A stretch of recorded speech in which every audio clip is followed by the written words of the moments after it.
our great American flag.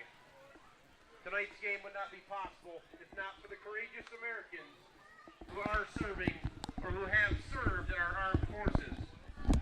Let us honor all American servicemen and women by standing facing the flag, removing our hats, and holding our right hand over our hearts for the playing of our national anthem, which will be directed by Evart High School's band director, Miss Michaela Warner.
Welcome, ladies and gentlemen, to a great night for football. I'm Grayson Gerns, and I'm joined here by Gavin Scott.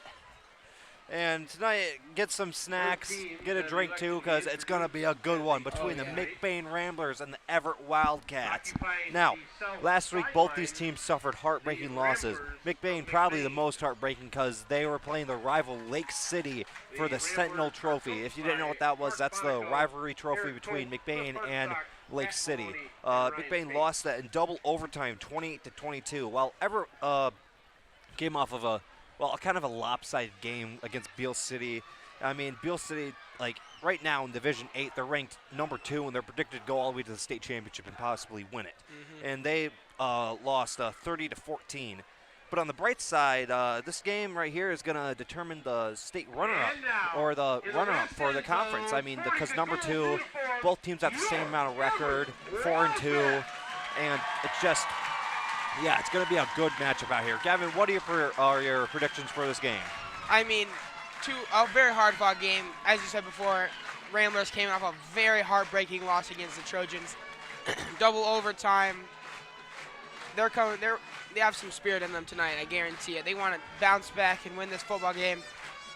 And I think it's going to be a hard-fought battle. It's a little chilly out here tonight, so how do you think that'll play into the football game running wise? I think it's going to play a very big role in the game. I mean, like you said, they're coming off a heartbreaking loss, and both teams are just looking for a win right here. To kick off for the McBain Ramblers, it's number 44, Bryce Acom. And then back deep to receive for the Wildcats will be number 3. Jacoby White. And, yep, that'll be Jacoby White. Now, the White brothers, last year, they're an absolute key part of this Evart Wildcat offense. I mean, Jacoby and Marcel White were two of the best productive players. Both had over like 500 receiving yards, and the kick is off. It'll be recovered by number 5. Number 5, he runs to the left. One blocker to get. He has some blockers, and he keeps on going. He's running towards the sidelines, and he's eventually brought down by number 55, Caleb Gildy on the carry. Number 5, Owen Craven, just did a good run right there. That was perfect start for the Wildcats. Giving them great field position, and now hopefully their offense can capitalize here. Back in the quarterback of this team is number 12, Preston Wallace, the leader of this offense. Preston Wallace throws it right up the middle. The carrier, number 20, brought down initially by number 11, Brett Ealing, but number 20 on the carry. No gain on the play. Sean Jackson. Number 11, Brett Ealing. Great stop by the defense there. Stopping right at the line, exactly what you want to do. Lost maybe half a yard there. Now, both of these offenses are kind of the same. RPO option, both 3 receivers or 4 possibly, and 1 running back in the backfield. Yep. Pistol formation. Sean takes it back. He throws it deep, intended for number 3, and is intercepted by Ben Rodenbaugh. Oh, my goodness. Original target, number 3. I think that was Jacoby White, one of the main receivers of this team. And now the Rambler offense will take out in the field. Benjamin Rodenbaugh, the quarterback of the McBain Ramblers, shows he can go both ways. Intercepting that ball there, giving the Ramblers a chance to score here and potentially just get ahead. Yes, Rodenbaugh is just one of the pivotal players on this team. And I mean, one of the main guys, this entire offense, they kind of shaped it around him. Pistol formation, Rodenbaugh under center. Takes the snap, hands it off to Bryce. Bryce runs to the left. He has a hole, and he is brought down by number 20, Sean Jackson. They're McBain's power runner. I mean, they need a couple yards. They give it to Bryce up the middle. He squats probably close to 400 pounds. I'm not for sure, but he's an athlete for sure. Both sides just have amazing athletes. And I mean, so far right now, Evart is one of the better teams in Division 8. I mean, right now, they're ranked number 8 in the entire division. So very, very good teams are playing each other tonight. Sure. Rodenbaugh under center. Takes the snap. Gillies running right towards him. Hands it off to Miller. Miller runs to his outside. It's got a hole and is brought down by number 7. Lucas Johnson. Miller's another running back they have, just like Bryce Jr. And he is fast. I mean, I tell he ran indoor track last year a little bit, so he's very fast individual. He got some speed behind him, and I mean, again, the running backs on this McBain team are a little bit small, but they just make up with pure power and speed. Oh yeah. Rodenbaugh under center. Shotgun for no pistol formation. Looks like they might run it to the left. And they take it right up the middle. Rodenbaugh runs right up the middle and is hit hard by number 17, Jackson Craven. Great job by the Wildcat defense.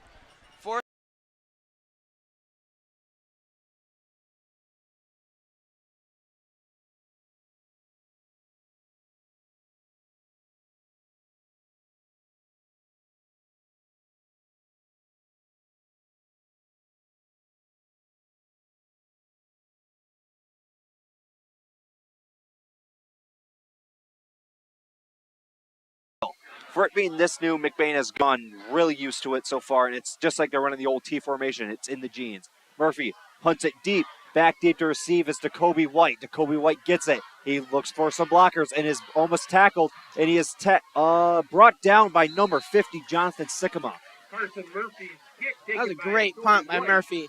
I mean, how long do you think that was, Grayson? That was probably at least 30 or 40 yards. Yeah. Puts the Wildcats in not terrible field position, but able to flip the field there and see what the Wildcats can do here now.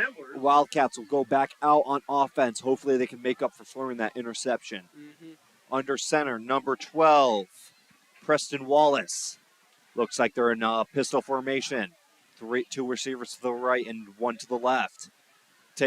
Hands it off. Number 19 runs to his left, looks for some blockers, and is brought down in a pile by a pack of Ramblers. Number 19 on the carry, Logan Whitback. Picks up 3 yards. That was a pretty good job by the Wildcats. Got a couple yards there. If you get that, you can get that amount of yards every time. I mean, you win the football game.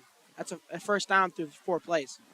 Now, what I can see immediately is the size difference between the McBain Ramblers and the Evart Wildcats. McBain seems to have a little bit more bigger people on their team, but last week, Lake City didn't look that big, but they still were able to beat the Ramblers. Yeah, Lake City ran it up the gut a lot. Preston Wallace looks back, throws it, looks for Jacoby White.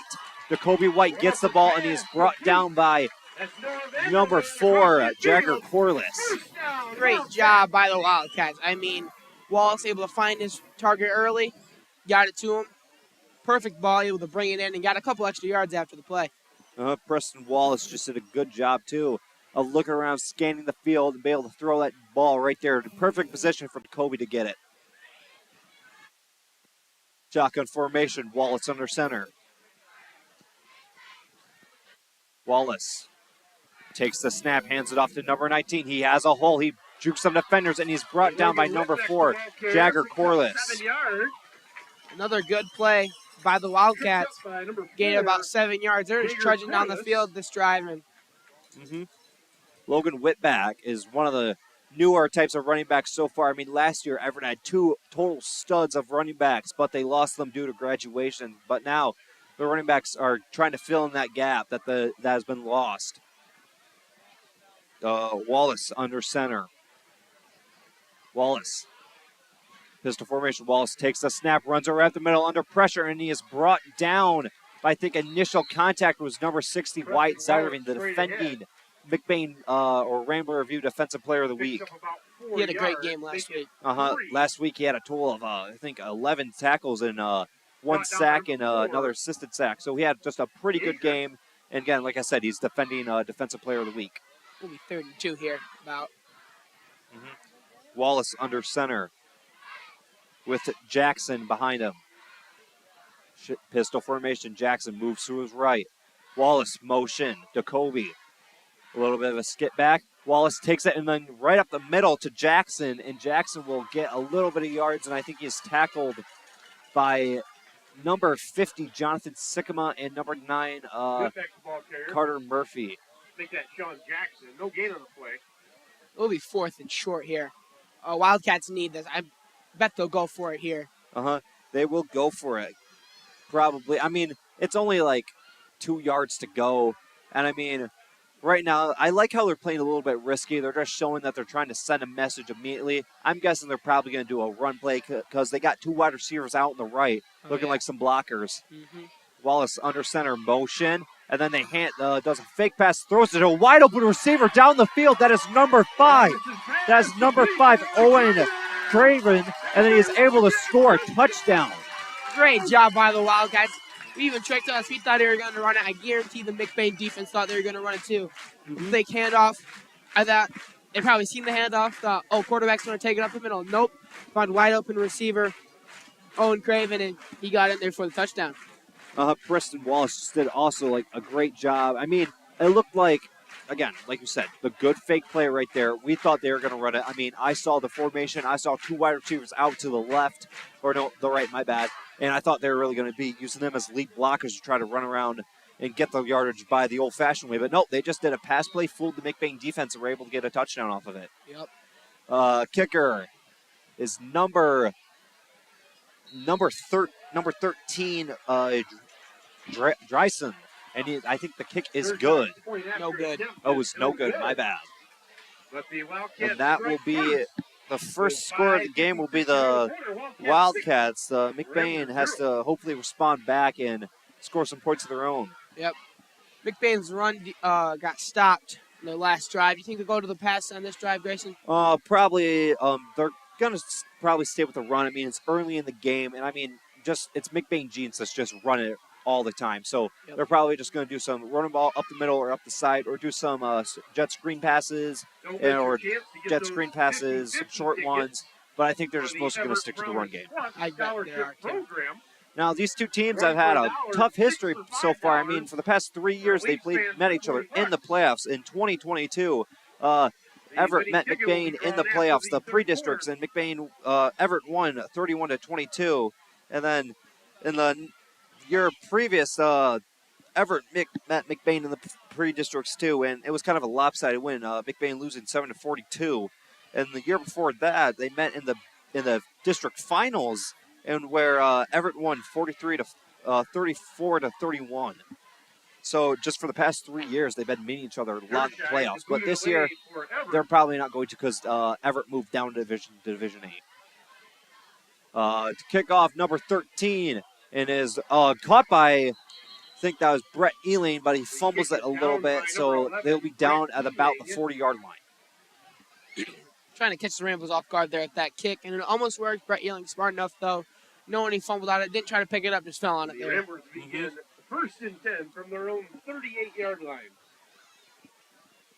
First and 10 for the Ramblers on 39-yard line. Ronenbaugh at quarterback again, one of the pivotal players of this team, and just is really the main leader. I mean, last week he was obviously the defending McBain Offensive Player of the Week. I mean, Rambler Review Offensive Player of the Week, too. Running ball under center. Runs to his right, got a big old hole, and then he's brought down by number 17, Jackson Craven. Rodenbach exploded out of the pocket there. Able to gain about 5 yards, it looks like, and taken down, but good run overall.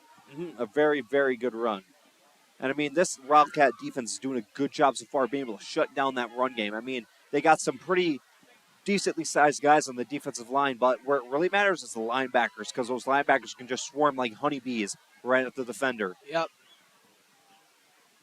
Got a fast secondary for sure. Running ball under center. Takes the snap, runs to his left, the same play as before. Looks for some blockers, and is brought down by number 11, J.J. Morgan. Again, Rodenbach explodes out of that pocket very quick. He got a gain of about 4 yards, maybe, just short of the first down here. I think the Rams are going to try to run it one more time. They probably will run it. I mean, short yards to go. They're probably either going to do the same exact play that they did where they go run the ball over to the left, have some lead blockers, or they might just run it up the middle with either Bryce or Miller, but it's probably going to be Bryce. Running ball under center. It looks like they have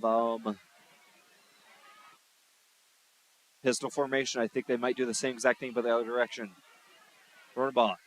Takes the snap, runs to the left, looks for some yardage, and he's able to get the first down and more, and he's brought down. Initial contact by number 6. No, there is a fumble on the play. It is recovered by the Evart Wildcats. Wow. They had the first down, Rodenbach.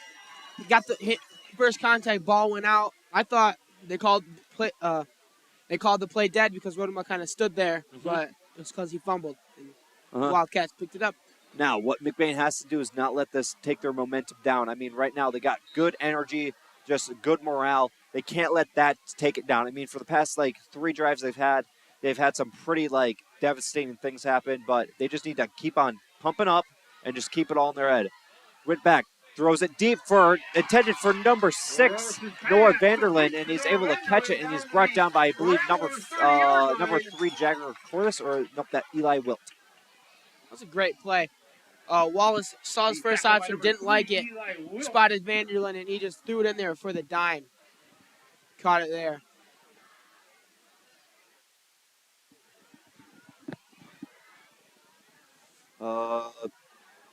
Whitback under center, or Wallace under center.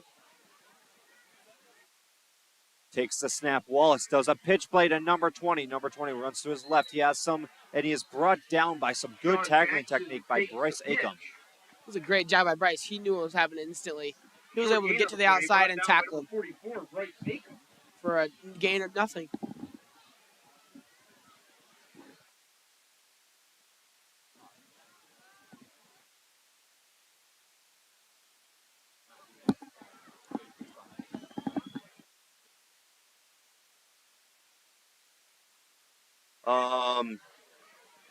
Wallace under center. Wallace hands it right up the middle. And number 20 got some lead blockers. Number 20, Sean Jackson, able to just lose some tacklers and able to get a large chunk of yards. Great job by him. He was evading people left and right. Very elusive running back there, and he got the first down and way more. Puts him in good scoring position here. Yes, very good scoring position. I mean, so far, Sean Jackson's been a good running back. I mean, he looks strong. He looks tough.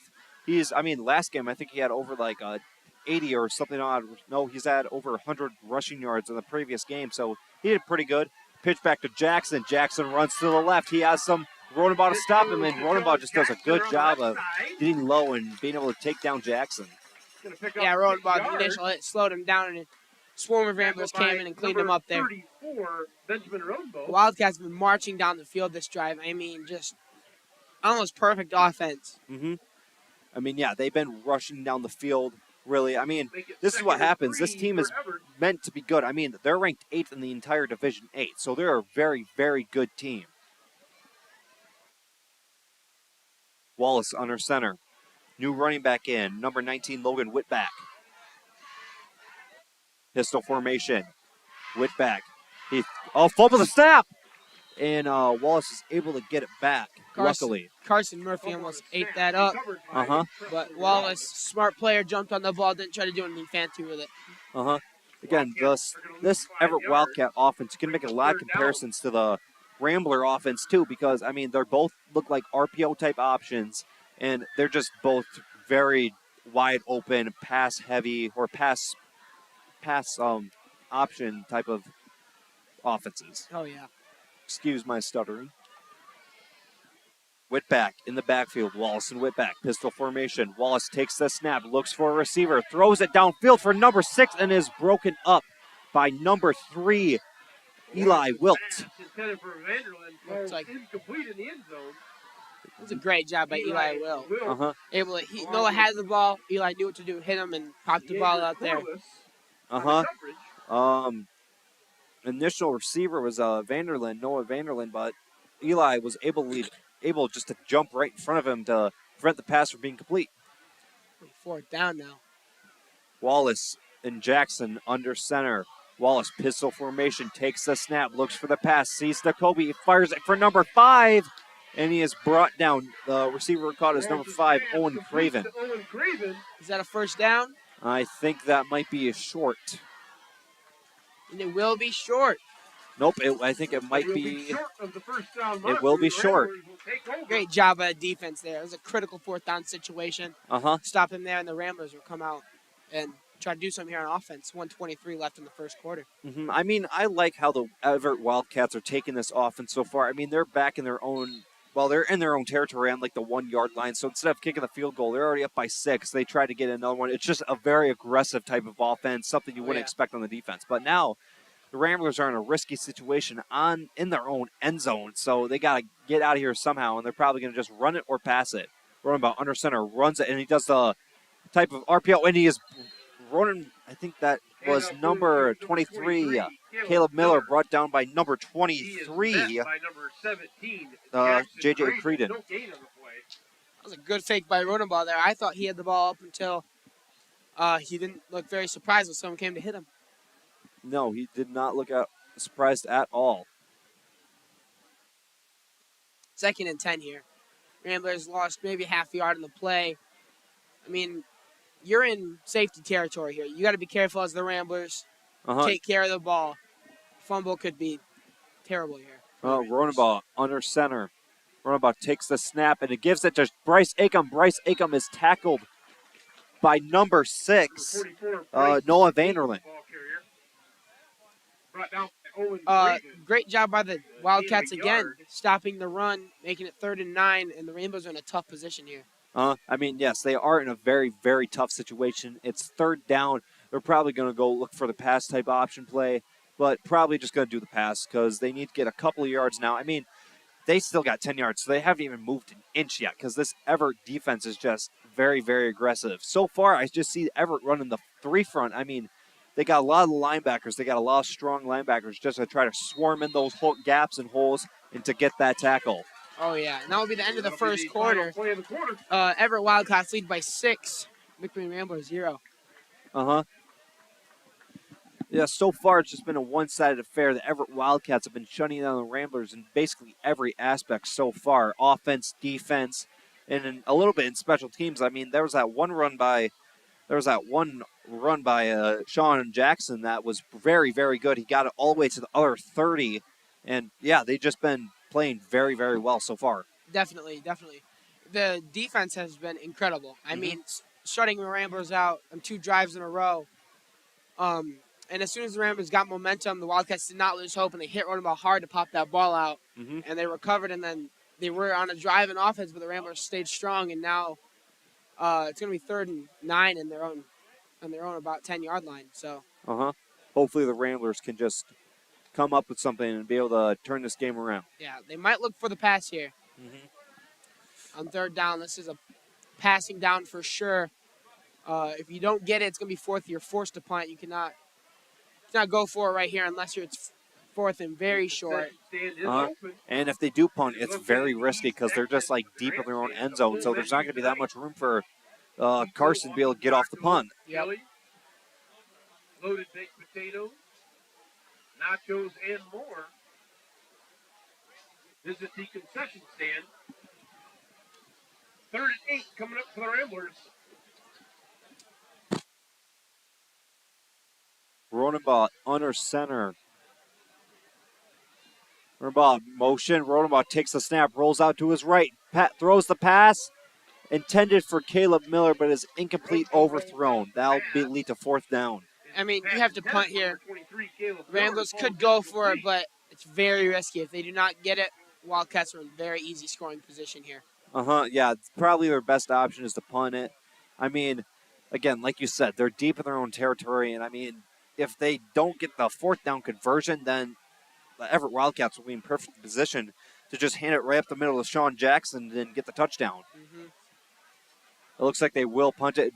Back deep to receive for the Wildcats is Jacoby White. The punt for the Ramblers is Carson Murphy. Carson Murphy. Murphy gets the punt off. It goes a little bit of the distance and is brought down at the 40 or 39-yard line. And not a bad punt, but I don't think it's as long as the Ramblers would have liked. The Wildcats are still in really good position here. Rambler defense needs to hold strong. Yes, they do. Preston Wallace under center again with behind him number 20, Sean Jackson. Ramblers looking to put some big guys on the line out there. Wallace under center. Takes the snap, hands off to Jackson. Jackson runs to his left and is brought down by Carson Murphy. Great job by Carson. He almost got through there. Who was that, Jackson? Yes. He almost got through Murphy, and he would have had a lot of room to go. Murphy grabbed him with his arms and just threw him to the ground. Saved a big play there. Yeah, this McBain defensive line is like a brick wall. They're just built up of a bunch of big dudes that you can't really get by because, again, they're big, they're strong, and they're fast. Oh, yeah. Wallace under center. Sean Jackson behind him. Shotgun pistol formation. Wallace takes the snap, runs it right up the middle. He got some running room, and he is brought down by number 34, Ben Rodenbaugh. Good hit by Ben Rodenbaugh. But, I mean, Wallace, that was a great run. Got a 1st down there, and, I mean, he's very explosive. It didn't really look like that was a part of the play. From where I saw, it looked like he just took the snap a little bit high. I think they were meant to give it off to Jackson, but then Wallace just saw an opportunity, saw a big hole, and just ran right up and was able to get the 1st down. Wallace under center. Takes the snap, looks to throw it, throws it up. Dakota and is denied by number 1, Darius Pinay-Perez. That was great defense by him. It was a perfect throw by Wallace, right in the bucket. But Darius with those long arms able to come in and knock that out. I mean, perfect play there by Darius. They saw a chance to throw it to Noah Vanderlyn, but he took the shot and was unable to because, again, Darius just had his long arms, was able just to kind of like jump right over him to knock the ball away. Preston Wallace under center. Sean Jackson too. Pistol formation. Wallace takes the snap, does a pitch blast to Jackson, and Jackson is brought down immediately by Bryce Acom. Bryce Acom read the play perfectly, tackled it behind the line of scrimmage. I mean, he read that pitch, almost took it himself, and they grabbed him up and did the alligator roll. Yeah, he just did a good job right there of getting low, being able to do good tackling technique. It's like, like you said, an alligator roll, grab the legs and just start rolling. And now with 3rd down and 3rd and 15, Everett's kind of going to have to be forced to throw right here. I mean, they're deep in their own territory. Well, not really, but for a 3rd and 15, you're kind of basically deep in your own territory. Yeah. Wallace under center. Wallace, motion to Kobe. Wallace takes the snap, does a pitch play to Jacoby, and is brought down immediately by Bryce Acom. And there is a fumble, and it will be recovered by Wallace. That was an amazing tackle. I'm not sure who that was, Shorty? Bryce Acom? Another one, read the play again perfectly, tacked him way beyond the line of scrimmage, forced a fumble. It's going to be fourth and very long. I mean, you had to punt it here. Bryce just able to just zip and zoom all around the field, able to get a lot of the tackles, and just did a very, very good job. Ramblers held strong there after turning the ball over. To punt for the Everett Wildcats is number 3, Jacoby White. Back deep to receive for the Ramblers is number 34, Benjamin Rodenbaugh. White gets the snap, punts it. It looks like it was blocked a little bit, but is able to get, I think it touched the foot of Rodenbaugh. And that'll be... There's a flag on the field, though, and it's going to be roughing the kicker. Wyatt Zeiderveen hit the kicker pretty hard. Yeah. It will mean Wildcat will retain possession.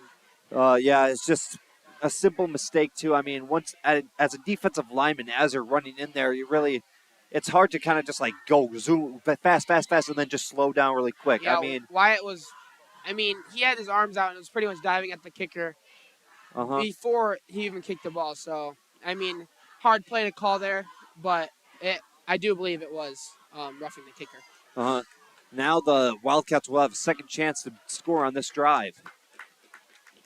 McBain defense just needs to wake up a little bit. I mean, Evart has been marching down the field so far, and I think there will be a rotation of the ball. I think it'll be Wildcat ball, but back farther than where they were. Oh yeah, because it will be on the spot of the foul. Not foul, the penalty. I'm thinking about basketball. That's a long ways away.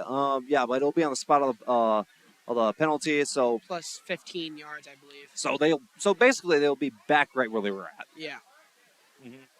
Ramblers need to do what they did last time. Landon Kurt comes into the game. The freshman Landon Kurt coming in for the game. At corner. Wallace under center. Pistol formation. Motion by Jacoby. Takes the snap. Fakes the handoff. Throws it to number 6, Vanderlyn. And Vanderlyn's able to get the ball and run in for a touchdown. That was an amazing pass by Preston Wallace. Threw a bullet right to his receiver, and nothing you can do as the defense except be there earlier. I mean, that was a wonderful throw.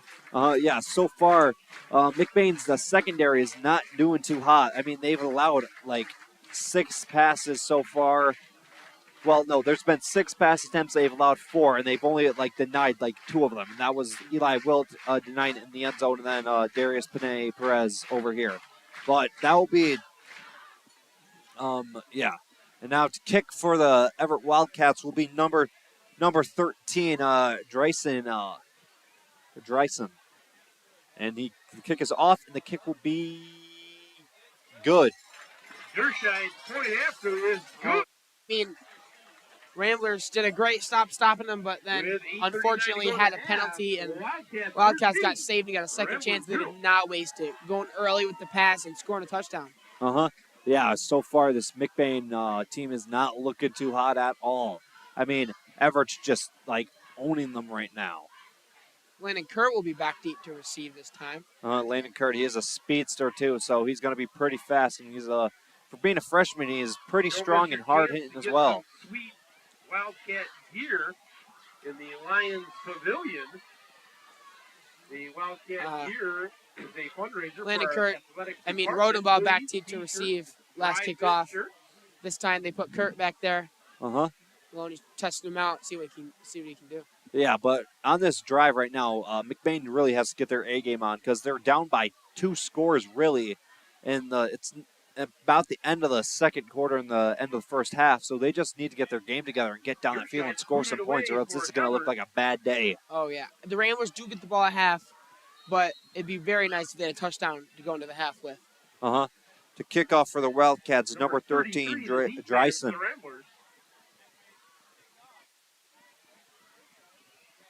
Is Dreisen Drissel. Dreisen kicks it off. It goes a little bit deep, and Landon Kurtz able to recover it. Landon Kurtz running to the side. He sees a gap, and he goes forward, and he's eventually brought out of bounds by number 4, Braden Banner. Landon Kurtz looked like a professional out there. Didn't look scared at all. No, he was not scared at all. I mean, it's football. If you're scared, then you probably shouldn't be playing the sport. Oh, definitely. Back out again at quarterback is Ben Ronenbaugh. I mean, a couple of drives he's had, he's been doing an excellent job with just the defense and the Wildcats have been just pieces of puzzles together. I mean, they've been just playing excellent. Ronenbaugh under center. Pistol formation. Ronenbaugh takes the snap. He hands off to Bryce. Bryce has a hole. He drops his shoulder, and he's brought down by number 3, Jacoby White. Gained about 4 yards on the play. I mean, it was a good run by Bryce Hickam. They need him for those type of runs, those short runs, powerful legs, and short dude, so he can really tuck his head and get through there. I mean, Bryce, he might be small, but he's really, really strong, like you said, and he's able just to drop his shoulder. And I mean, if you're lower to the ground, it's harder to get you because, I mean, you're lower to the ground, and you can't really, taller people can't really get down that low. Yeah. Ronenbaugh under center. Pistol formation, hands it off to Bryce. Bryce fumbles the snap, and he is brought down immediately by number 20, Sean Jackson. Great job by the defense there. They wrapped Bryce up very quickly, bringing him to the ground, and I think they lost yard. Yep, they did lose yardage. It'll be 3rd and about maybe 8. 3rd and 7 coming up. Yeah, again, this Everett Wildcats defense is doing really good. They're still with the 3 front, and then they got the 3-4 or the 4-3 formation, 4 linebackers, 3 defensive linemen. I mean, it's an effective formation against certain types of offense, especially RPO offense, because if they do the pass option, then they got some runner. Well, actually, they switched to the 6 front. Ronenbaugh under center. Takes the snap, runs to his right. He got some lead blockers. He's still going. Has open ground. Jacoby's the only one that could get him. And Ronenbaugh's running, and he is brought down by Jacoby.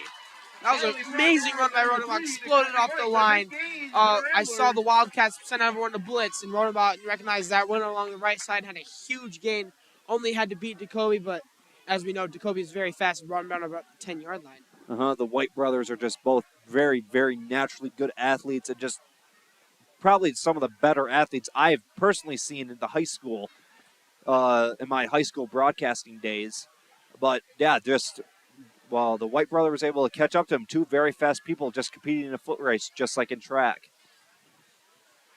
Ronenbaugh under center, pistol formation. They might run him to the left. Ronenbaugh takes the snap, fumbles the snap, and it is recovered by the Everett Wildcats. Number 18. Number 19, Logan Whitback, able to jump on that ball. That is heartbreaking for the Ramblers. After Ronenbaugh's huge run to get in the scoring position, they fumble it, and the Wildcats will come onto the field. The offense will. I mean, it's sad that the Ramblers, I mean, back-to-back homecoming games for the opponents, and I mean, it's just homecoming games for opposing teams are really, really hard to win. Yeah, a lot of energy in the crowd for sure. And as we know, it's slippery tonight, wet, and cold. Oh, so yeah, it is definitely cold out here. The Wildcats have been very good at protecting the ball so far. Wallace under center with Jackson behind him. Wallace. Motion, takes the snap. He chooks it downfield for White, but then it is broken up by number 44, Bryce Acom. That's a good job by Bryce Acom. Wallace knew he was throwing it to before the play even started. Threw it. Shorty just was there, knocked the pass out, and then took him down. I was worried it was going to be a pass interference call, but it wasn't because, I mean, Bryce grabbed onto him right at the time that the ball hit White's hands, so it wasn't a pass interference call, luckily. Wallace trios to his left. Wallace under center. Takes the snap. It is fumbled. Luckily, I think there is a flag on that play. If there was not a flag on that play, that would have been a very, very dangerous situation for Wallace to be in. False start against the Wildcats. False start. And it will push the Wildcats back, make it 3rd and long. 2nd and 15. Sorry, 2nd and 15. Danielle Kokkonen good for the Ramblers. I mean, they need Wildcats. I assume are going to pass here. Maybe they run on second down, pass on third down, depending on how many yards they get. But Ramblers secondary needs to pick it up. They've been doing good so far this drive, but let's see what happens. Wallace under center. Jackson in pistol formation.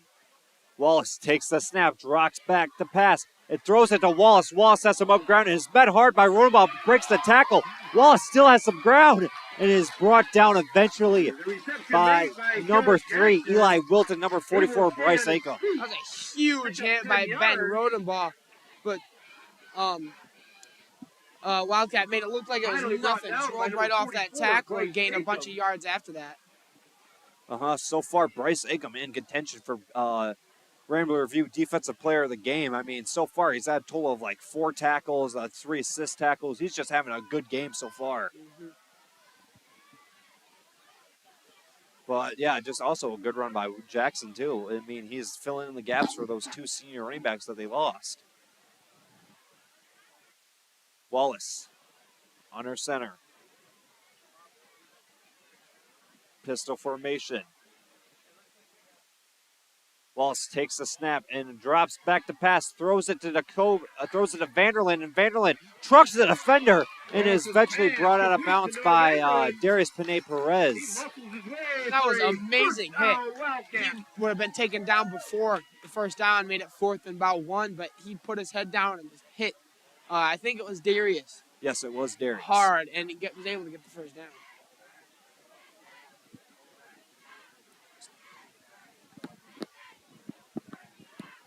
But there is a running back change in the backfield. I think that might be number 19, Logan Whitback, actually, in the backfield. My bad. They're giving Sean Jackson a break. Wallace, under center. Pistol formation. Takes the snap, does the fake handoff, throws it deep. I think that is Vanderland. Vanderland's able to get the pass, has some blockers, and he is eventually brought down by number 11, Brett Ealing. Oh my, Noah Vanderland has been doing great this game. I think he has 2 touchdowns and multiple catches for big yards. He's in contention to be the Everett Wildcats Rambler Review Offensive Player of the game so far. Oh, yeah. I mean, yeah, just right now, the McBain Ramblers secondary is just being ripped to shreds by this Wildcats. It's just like the Wildcats are just mauling them. Wallace takes up center, gives it to Whitback. And Whitback is brought down quickly by number 50, Jonathan Sycamore. Picks up a yard. Picks up about a yard on the play. Great job by the Rambler line to hold strong and stop him before getting a big gain.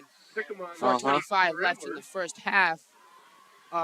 Wildcats would love to get a score here, go up 3 touchdowns going into the half. They would love to get, some touchdowns in this half. Wallace under center. Whitback still in at running back. Whitback motioned by Jacoby, and there is, I believe, a timeout on the Everett Wildcats. Well, so far, just Everett has their hand on the steering wheel right now. Definitely. I mean, the Ramblers secondary has been just letting the Wildcats get a lot of catches for some big gain. I mean, the line has held pretty strong, and Bryce Acom able to get to the outside and make a bunch of tackles. But it's the passing game that's killing the Ramblers so far. Now, real quick, these 2 teams are, both in playoff contention. And I mean, both of them have some type of playoff history. I mean, Everett, so far, they're making their playoff history. I mean, for the past 3 years, they made it pretty deep in the playoffs. Last year, they made it all the way to the regionals, where they unfortunately lost to Iron Mountain 33-34. And I mean, the regionals the farthest that Everett has ever made it. While McBain has made the state championship in both 2001 and in 1993. Both of the games they lost in 1993, they lost to Mendon by 7 points, unfortunately. 4:02 left in the first half.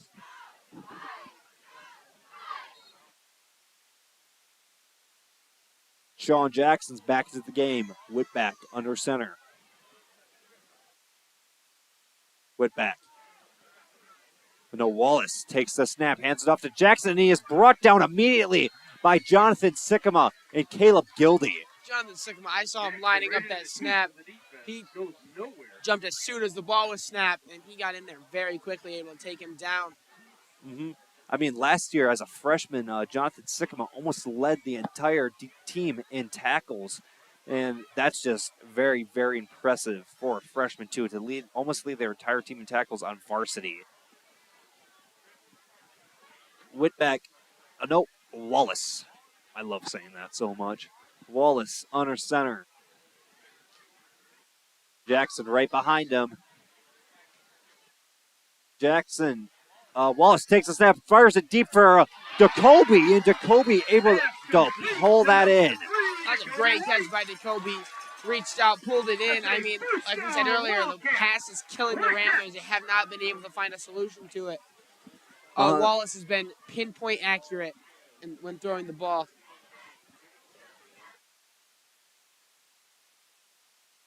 But yeah, like you said, their backfield is getting absolutely demolished by the Evart Wildcats pass game.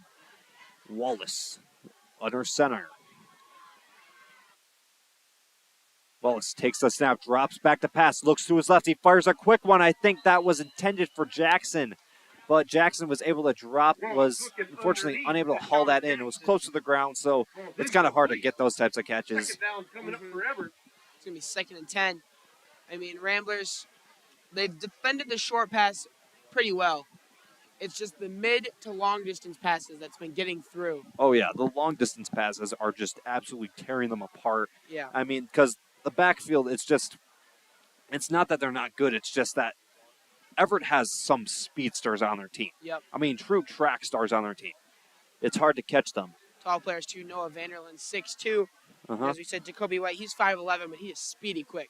Wallace under center, some motion, high snap. Wallace is almost sacked, but he got an opening. He runs to the right.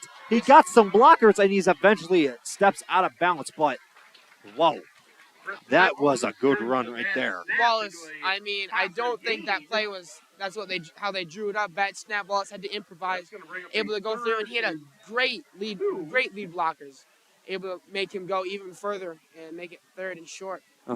Defending Rambler View Defensive Player of the Week,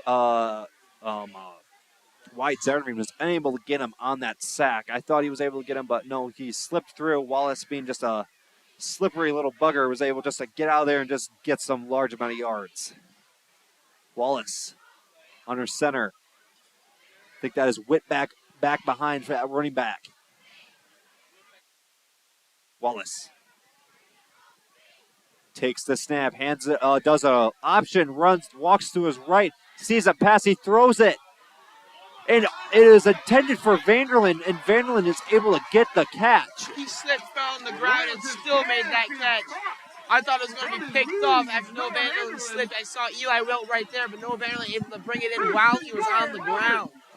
This Evart team is just like very, very effective in their pass game. I mean, you could see it in this game right now. I mean, they're not playing against the best secondary in like the entire Division 8, but still, they just got a good like secondary and wide receiver core. Definitely. Wallace under center. Wallace takes the snap, hands it up, and nope, it's an option. He runs it right up the middle, and he is eventually tackled by number 50, Jonathan Sycamore, but that is going to be a touchdown for the Evart Wildcats. It's an amazing drive by the Wildcats, marching down the field pass after pass, topped off almost by Noah Vanderland's ground catch, and then Wallace, I think it was, able to just run it in there close to the end zone. Yeah, just Wallace is just destroying this team. And I mean, Vanderland, too, is just having a heck of a game as well. I mean, he's already scored 2 touchdowns, and I mean, he's had some couple yards catches. I'm pretty sure he's over probably about 80 receiving yards, which that's a lot so far to be this early in the game. Yep. Out to kick for the Wildcats will be number 13. I think that is Dryson Desheard. Sorry if I'm mispronouncing your name. Their center, number 17, for the Wildcats.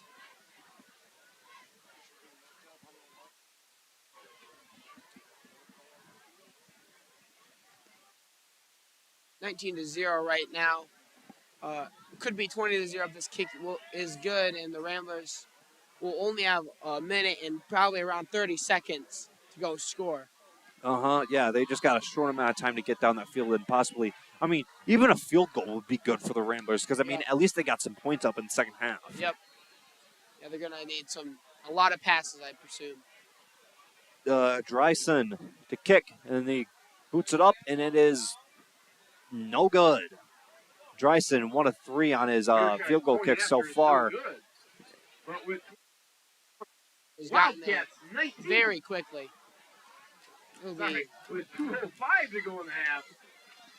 And that will be two. The Ramblers will have 2 minutes and 5 seconds left in the second. Wait, actually, did they say the field goal was good?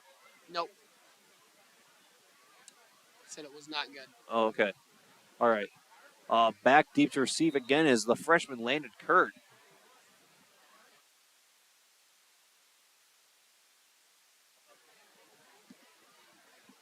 A good return here could mean would be very good for the Ramblers.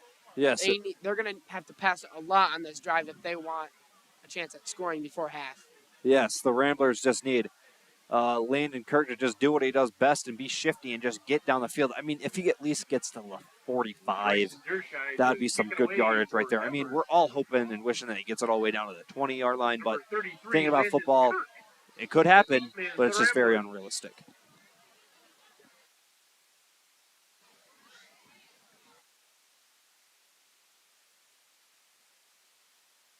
The kick is Dryson. For the Wildcats, Dryson is off with the kick, and it's back deep for Landon Kurt. Landon Kurt gets it. He runs straight up the middle, and then he has a hole. He drops his shoulder and is hit hard by I think that's number 20, Sean Jackson. Great return by Landon Kurt. I mean, he's very fast. He hit that hole hard and got an extra 10 yards after first contact, I believe. I mean, Landon Kurt, for a freshman, that's a pretty tough play. I mean, Sean Jackson was coming in like a bullet train and just smoked him, but Landon Kurt was able to get a couple more yards off of it.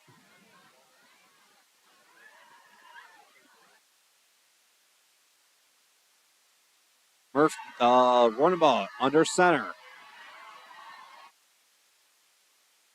Running ball takes the snap, runs it to the left. He has some holes, and he is brought down by a pack of Wildcats. A pretty good run by running ball. Gain of about 5, and they're not gonna call a timeout just yet. Clock will remain running. It's got 1:40 left in the half. Ramblers. You think they'll start passing it here, Grayson? Yeah, they're probably gonna start passing it right here. Running ball under center. Looks like in single back formation. Running ball runs to the left. He has some room, and he got some back blockers, and he's brought out of bounds by, I believe, number 7, Lucas Johnson. It was a great job by running ball to get out of bounds. It will be a first down, I believe. Yes, it will be. And clock stops because Ben got out of bounds. Ramblers so far have not gone to the pass just yet. I've just given it to Rodenbaugh. I was a little bit worried about that one play there. They ran it right up the middle. They were gonna waste a lot of time off of it, but luckily Rodenbaugh was able to run out of bounds on the second play and stop the clock. Yep. Bunch of receivers out left. Rodenbaugh under center by himself with a bunch of receivers. Motion. Rodenbaugh does the same exact thing, runs to his left, and is brought down immediately by number 17, Jackson Craven. And I think McBain will call a timeout on here. Stop the clock. Ramblers need to come up with something quick. Has not been passing it yet. Maybe saved it for this final minute here. Maloney talking to his players. What do you think he's saying in the huddle there? Well, he's probably saying it's snack time, brought to you by Littletown Jerky. And tonight, we got mild flavored jerky here. Thank you, Grayson. There's your half of it. This is very good. I mean, 10 out of 10 snack. You can't go wrong with Little Town. No, you can't. Little Town's. Oh, I'm sorry. I just have to enjoy the grateful for the taste of this amazing jerky. I mean, this is probably the best jerky in the country and in the world. I'm not going to lie. I'm going to say that 100%. If Martians came to Earth, I would give them this jerky to represent all of mankind. Oh, yeah. Give them this jerky to represent all of mankind. I mean, they can also try all the other flavors, too. There's hundreds of them. But, yeah. But in actuality, he's probably just saying, let's start passing a little bit more in the huddle. Rodenbaugh under center.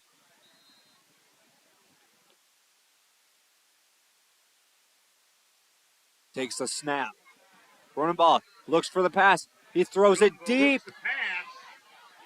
And it is intercepted by number 20, Sean Jackson. And to get the tackle, number 56, Brett Bentham, able to take him down. There are flags on the field, though. A flag down in the Rambler backfield. What do you think that flag is, Jason? I did not see what happened after the play. Did Ben get hit late? That's holding against the Ramblers, and so the Wildcats will decline the penalty. It's going to be holding against the Ramblers. Obviously, the Wildcats are going to decline because I think they'd rather have an interception than give the ball back to the Ramblers. There is someone that is hurt on the field. It seems to be a Rambler. It is. Oh, no. We'll be back when the injury is over.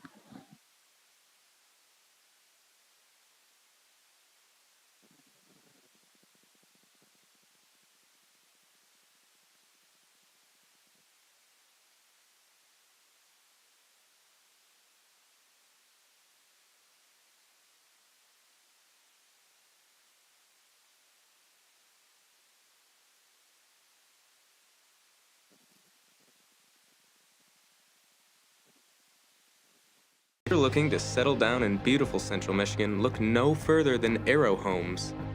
Family owned and operated since 1972, Arrow Homes offers an innovative process of home construction that saves you money and time without sacrificing quality.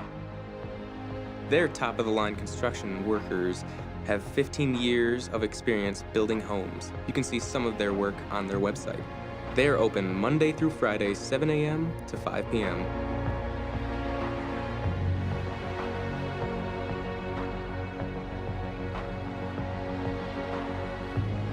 Contact them at 231-328-4318 or in their website at arrowhomes.com.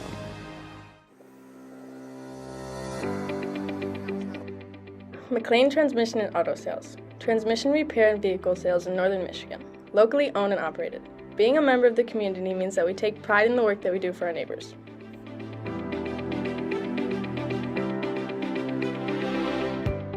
You can expect honest and expert service from us. Every repair, every sale, every time. Servicing Cadillac, Lake City, Manton, Mesick, Big Rapids, Traverse City, and surrounding areas.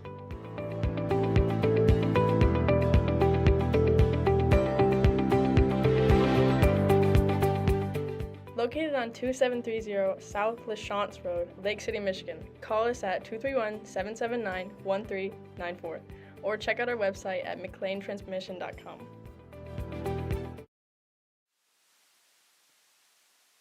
We are back. Luckily, he was able to get back up. The injury right there looked pretty scary, but luckily Bryce was able to get back up.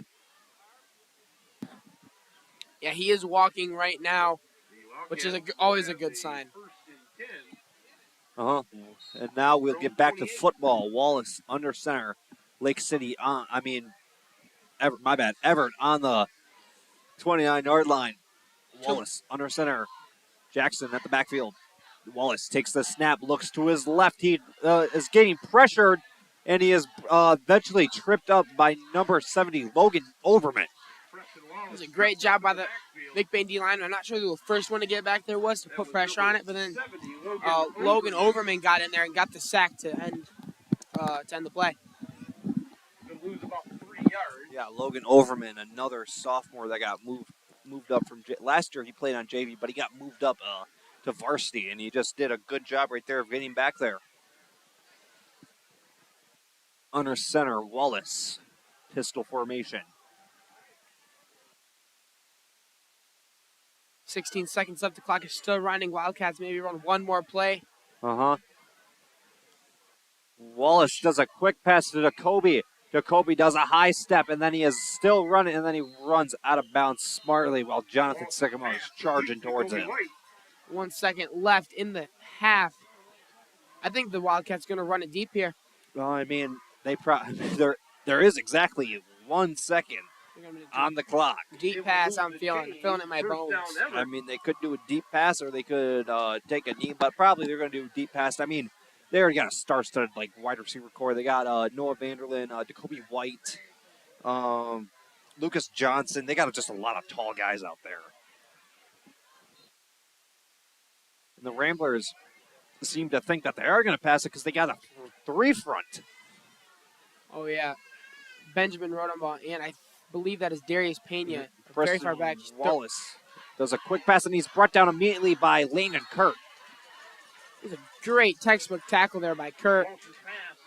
Well, the first half has been very lopsided, haven't you think, Gavin? Oh, definitely. I mean, the score 19-0 is lopsided in itself, but the way these teams have been playing, I mean, Evart just tearing up the McBain defense with a mid to long pass. And, I mean, McBain has been good at stopping the run, but Evart has been just denying McBain all night. McBain has had a couple long drives and, short drives but long plays. But then it's always been either a fumble or an interception to top it off. So no score to show in the first half. Well, yeah, so far just Everett's been just dominating the game. And this halftime is brought to you by Evil General Store. Stop by Evil's to get all the things you need. You call or drive down to Evil's in beautiful downtown Falmouth and uptown Reed City, and also the newly established Evert. And we'll see you in the next half.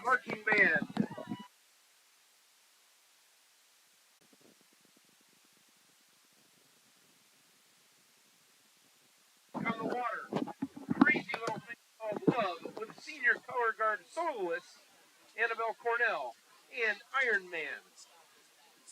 Let's give it up for our Rockin' Wildcats.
Good evening and welcome to Homecoming 2023.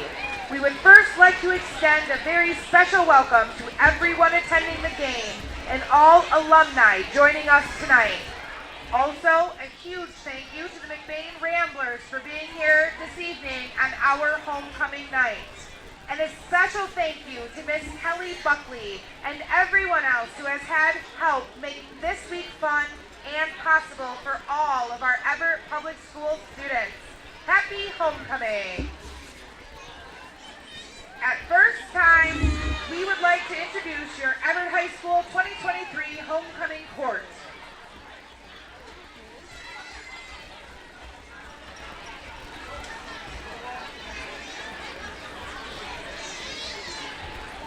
Representing the freshman class is Matthew Stevens.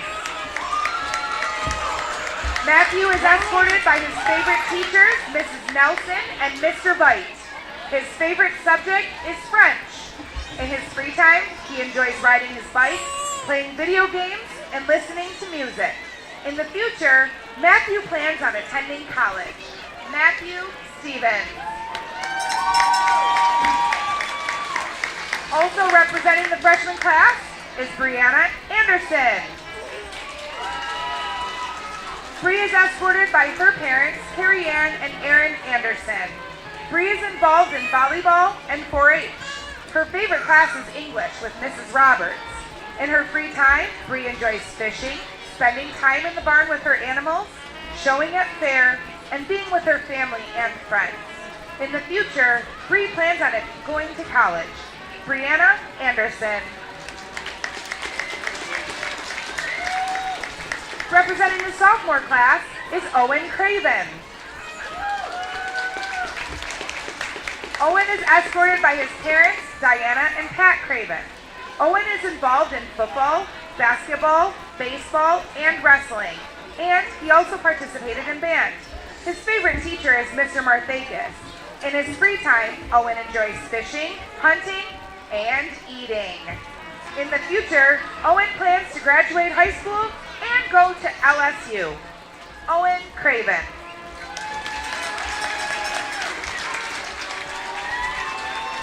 Also representing the sophomore class is Madison Teed. Maddie is being escorted by her parents, Krista and Matthew Teed. Maddie is involved in volleyball, basketball, softball, and student government. Her favorite subject is yearbook, and her favorite teacher is Mr. Johnson. Maddie enjoys playing sports, watching romantic and dramatic movies, and hunting with her dad. In the future, Maddie wants to become an ER nurse. She would also like to marry a farmer, make good money, and start a family. Madison Teed. Representing the junior class is Lucas Johnson. Lucas is escorted by his parents, Michelle, and the voice of Evart High School football games, Josh Johnson. Lucas is involved in football, baseball, and basketball. His favorite subject is U.S. history with his dad, Mr. J. He enjoys playing sports and hanging out with his family and friends. After graduation, Lucas plans on going to a local college and getting his degree. Lucas Johnson. Also representing the junior class is Jocelyn Baumgartner. Jazzy is being escorted by her mom, Candace Cashoni, baby sister, Araya, dad, Larry Baumgartner, and stepmom, Erin Jackson. Jazzy is involved in volleyball, basketball, 4-H, and rodeo. Her favorite subject is team sports. Her favorite teacher is Mrs. Nelson because she makes her laugh when she's not in a good mood. In her free time, Jazzy enjoys taking care of her animals, attending church, and the rodeo. In the future, Jazzy hopes to go to Mid-Michigan and pursue a nursing degree. Jocelyn Baumgartner. And now, ladies and gentlemen, the Evart High School class of 2023 senior representatives. Hunter Whitbeck. Hunter is escorted by his parents, Katie and Tori Whitbeck. Hunter is involved in football. Hunter's favorite subject is welding at the Career Center. In his free time, Hunter likes to fish, hunt, and farm. His future plans include buying some land, building a house, and owning a big farm. Hunter Whitbeck. Brooklyn Decker. Brooklyn is escorted by her parents, Chris and Jenny Decker. Brooklyn is involved in basketball, softball, student government, and 4-H. She is currently the president of the National Honor Society.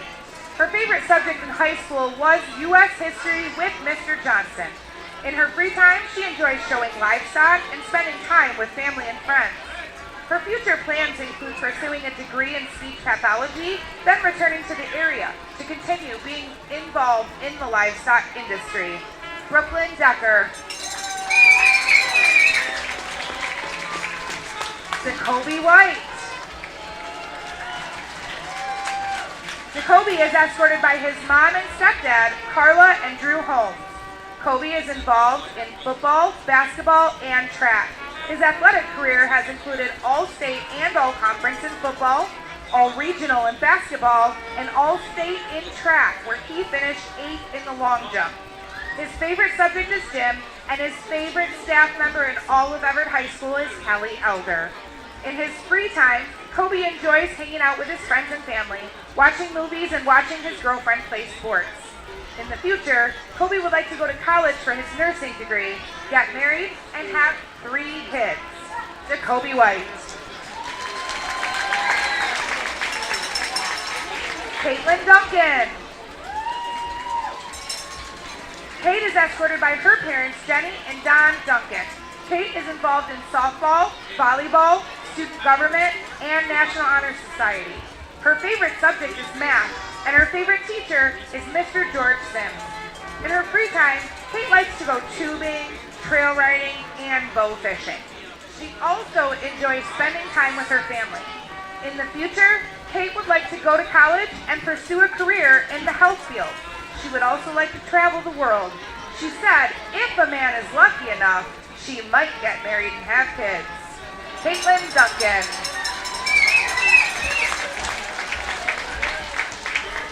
Preston Wallace.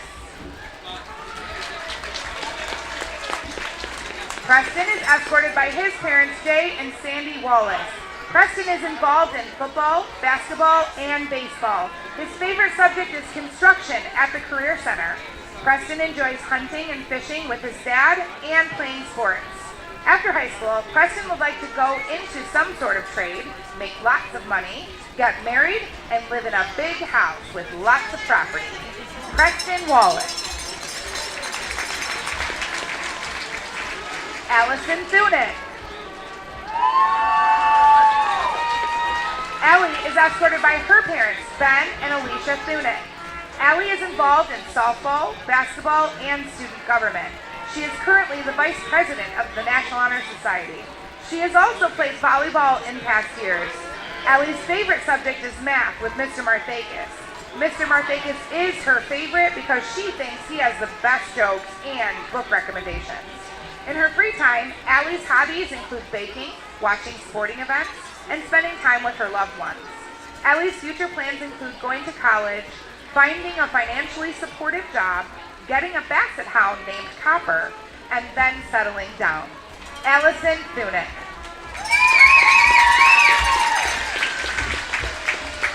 At this time, we would like to welcome back the reigning 2022 Homecoming King and Queen, Jacob Ladd and Brianna Cass, to help crown the new King and Queen.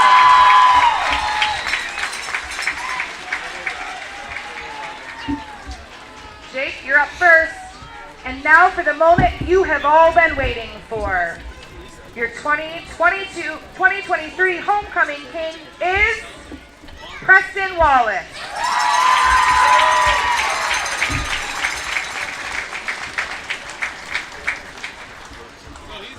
And your 2023 Homecoming Queen is Allison Thunick.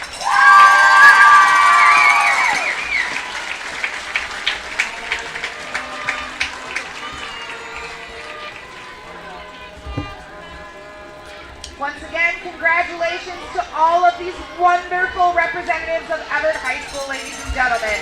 Thank you so much for participating in Homecoming Week.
On behalf of the staff, and most importantly the students, McBain Schools would like to thank you, our community, for supporting and investing in our future.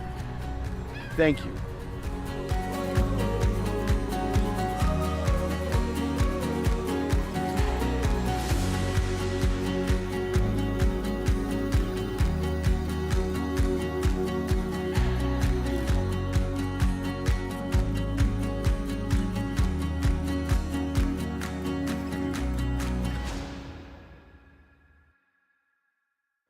Northern Truck Service, established in 2015 by John Skierbeck. It's a full diesel mechanic shop that can do anything from changing a light bulb to a full rebuild.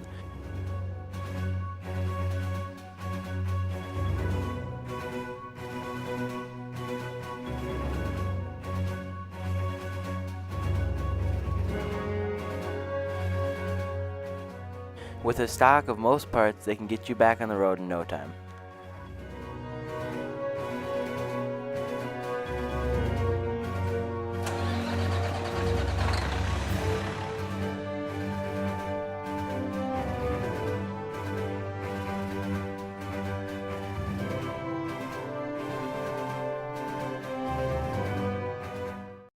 Here at Shepherd's Agency in downtown McBain, we are your local and trusted source for all your insurance needs. We truly appreciate our clients and we work hard to provide them with the best coverage at a fair price. If you're not already a client of ours, contact us and let us see what we can do for you. Call us at 231-825-2411.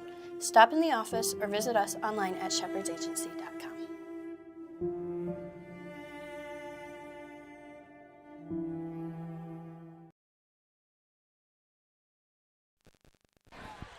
Welcome.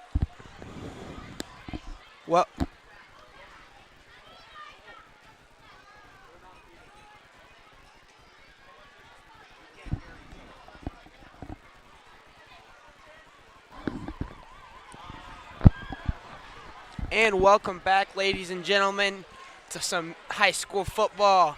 Again, I am Gavin Scott, joined here by Grayson Guernsey. Hello. Now, everyone had a chance to take a break during the half. Ramblers probably talked things over, and I guarantee Maloney talked to his team about that pass.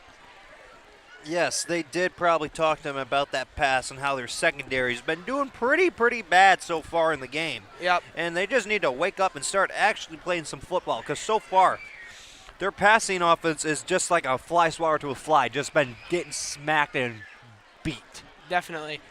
Yeah, and now McBain's not only defense, but the offense is going to have to come out here and figure something out because they were not able to get a lot done in the first half. Ramblers will receive the kick back deep, I believe, is Landon Kurt for the Ramblers. And then kicking is Dyson Dershide.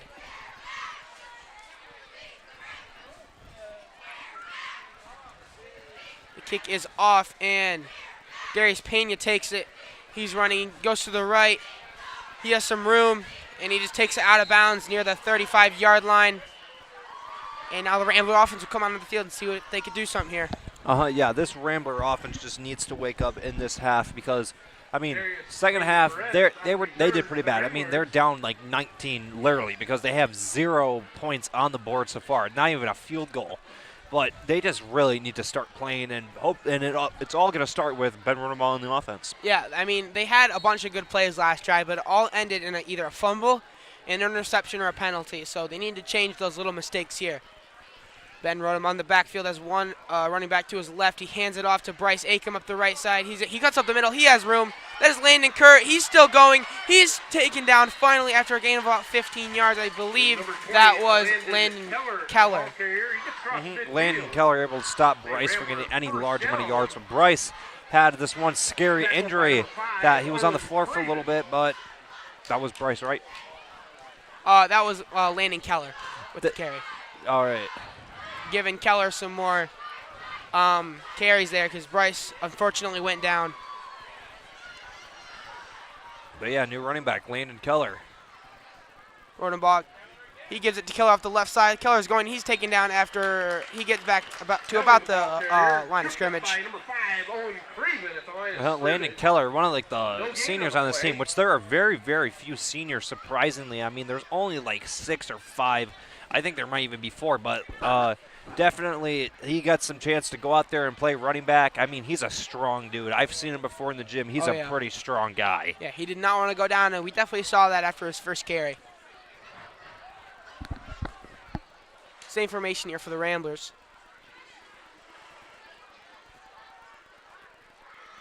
Ben takes a snap. He gives it to, I believe that was Caleb Miller. Nope, Landon Kurt, who's taken down almost instantly. That will be a loss of yards. Make it 3rd and about 12. He's brought down in the backfield by Noah Vanderland. Noah Vanderland with the tackle. I mean, he's been doing it all tonight. He caught, I believe, 2 touchdowns, and I'm not sure how many yards, but I know it is a bunch.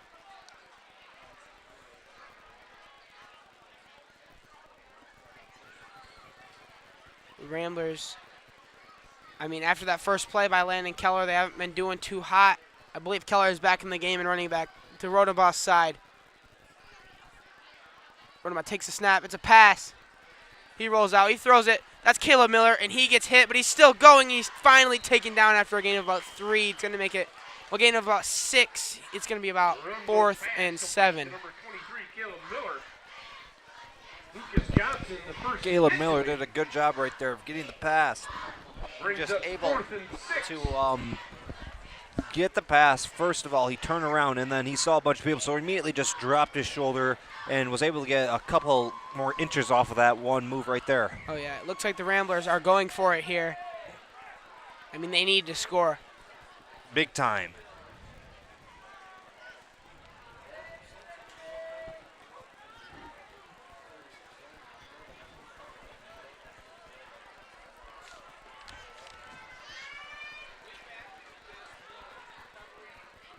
Takes a snap. He hands it. That's Landon Kurt, I believe. He's going, and he is taken down. Maybe not a first down, but there is a flag. Jagger Corliss with the carry. He came off a little handoff. There is a flag. That's going to be a block in the back against McBain. Block back against McBain. I believe Evart will decline to make it turnover on downs. Yep. So it will turn the ball over, and it will remain, or not remain, but it will become Evart ball. What do you think about that defensive stop there, Grayson? Right there, just Evart did a good job of doing a defensive stop. I mean, again, they're running that 6 front. Well, what I see they're commonly doing is that they're looking like they're going to run a 3 front, and then depending on the option, they go surprisingly from a 3. They times that 3 by 2, and then they make it a 6 front. Oh, yeah. Quick math for you right there. I'm not good at math, so I'm kind of surprised I got that. Good enough for football, though, Grayson. Yes. Preston Wallace in there has 2 receivers out to the left, 2 out to the right, and 1 man in the backfield with him.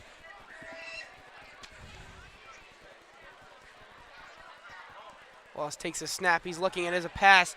He throws it, and it is caught. That is number 7. He's going. He makes a move. He's still going. He's finally taken down after a gain of maybe 11 yards. That was Lucas Johnson. I believe that is his first catch of the night. Lucas Johnson, again, one of the better receivers on this stacked Evart receiving core. I mean, 6'1", 160. I mean, he got the height, got a little bit of the weight, but again, just a good wide receiver. I'm told they got a lot of tall guys out there to throw to, a lot of options. Oh, yeah.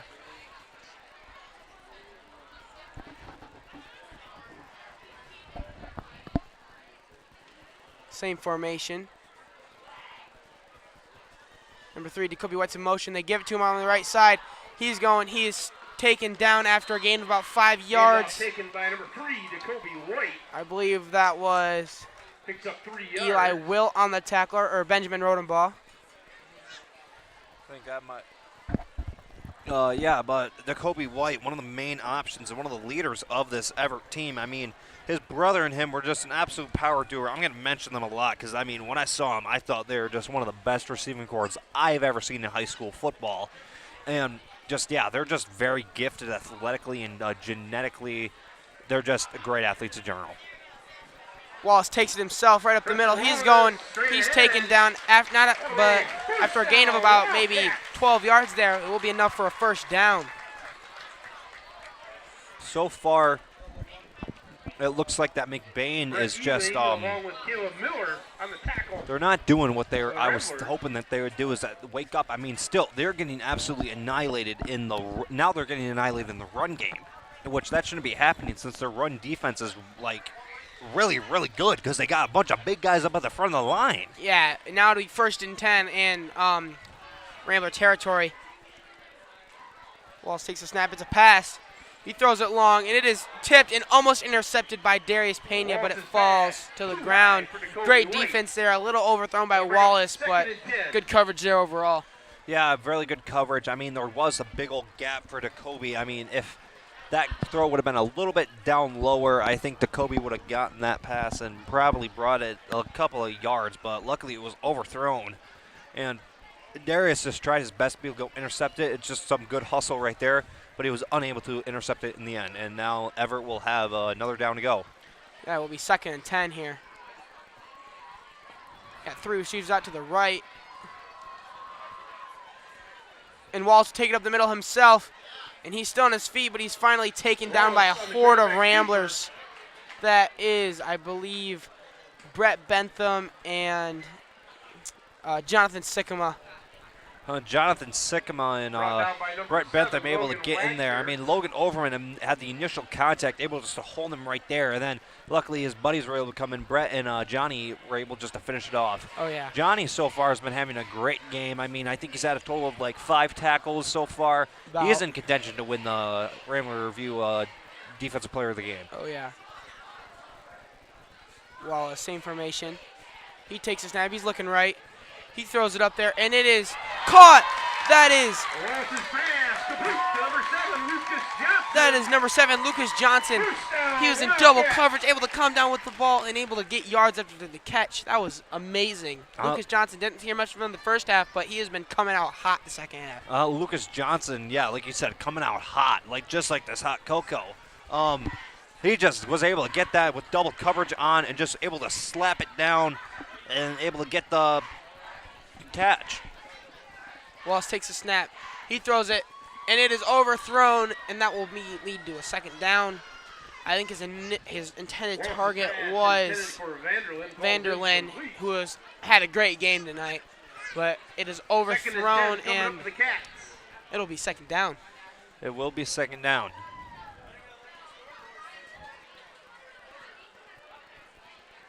Ramblers have not adjusted to the pass or run quite yet. We got 2 backs in the backfield next to Wallace. He hands it off. That is, I believe, Jacoby White. He's going to the left side. He's taken down at about the 10-yard line. That was a great run by him going in motion. Yep. Able to get a couple yards there. Landon Kurt able just to run in there and get the tackle of the freshman again. He got moved up. Well, technically he's flexing for varsity, but he might get moved up for varsity because last week he wasn't in the JV practice at all. But, yeah, he's a very good athlete, and he was able to just get right behind him to be able to get the tackle. Oh, yeah. Yeah, he is definitely a great football player. Yes, a very good football player. You know, 1 back in the backfield next to Wallace. That is number 20, Sean Jackson, who he has been having a great game tonight. Sean is in contention to win Evert's Rambler Review Player of the Game. Timeout by the Wildcats. Grayson, what do you think they're talking about in that huddle? Well, their first of the half. I would say they're talking about Littletown Jerky, but I'm going to be serious this time, and I'm going to say that they're talking about Littletown Jerky. And today we got the Littletown Jerky. We got the mild flavor again because we got some extra bags of that. How about we indulge in this jerky? I already know it's going to be good. Yep.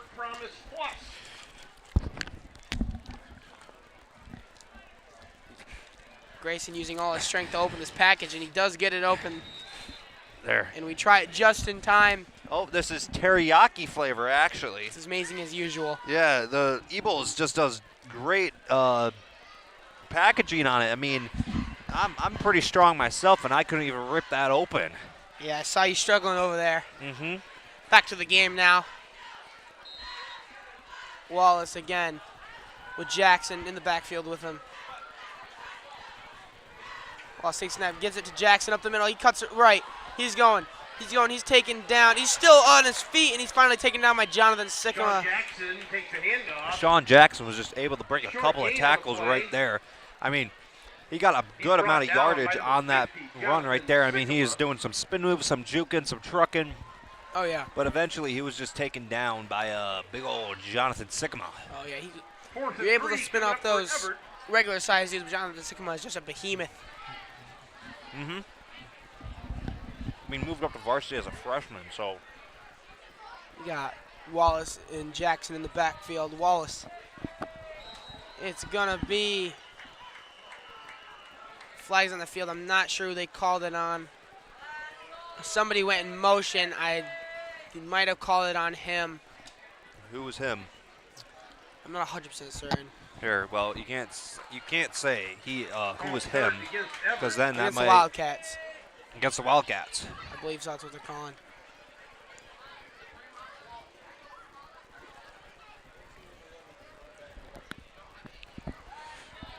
It is on the Wildcats.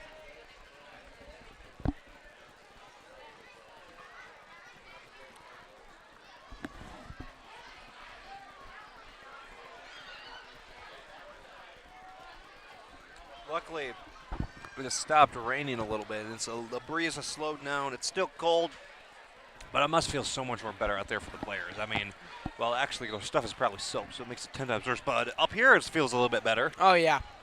I don't know about you, Gavin. You got some short sleeves on, but I bet you're fine. We're living. We're living. All right, Wallace back there with Jackson. He takes a snap. He looks. He throws it over the middle. That is number 7 again. He's taken out on the 5-yard line. Pass is complete. Again, that's Johnson. I'll bring them right within the 5-yard line, I believe. Johnson is just having a heck of a second half for him. I mean, last half he only got past the ball like 2 times. Now he's been past the ball like 4 separate times already. He's just having a heck of a game so far. Yeah. I mean, 2 wide receivers are having a heck of a game. We got Lucas Johnson and Noah Vanderlyn. And after that, it will be a first down. First and goal here. Wildcats in dangerous position for the Ramblers here.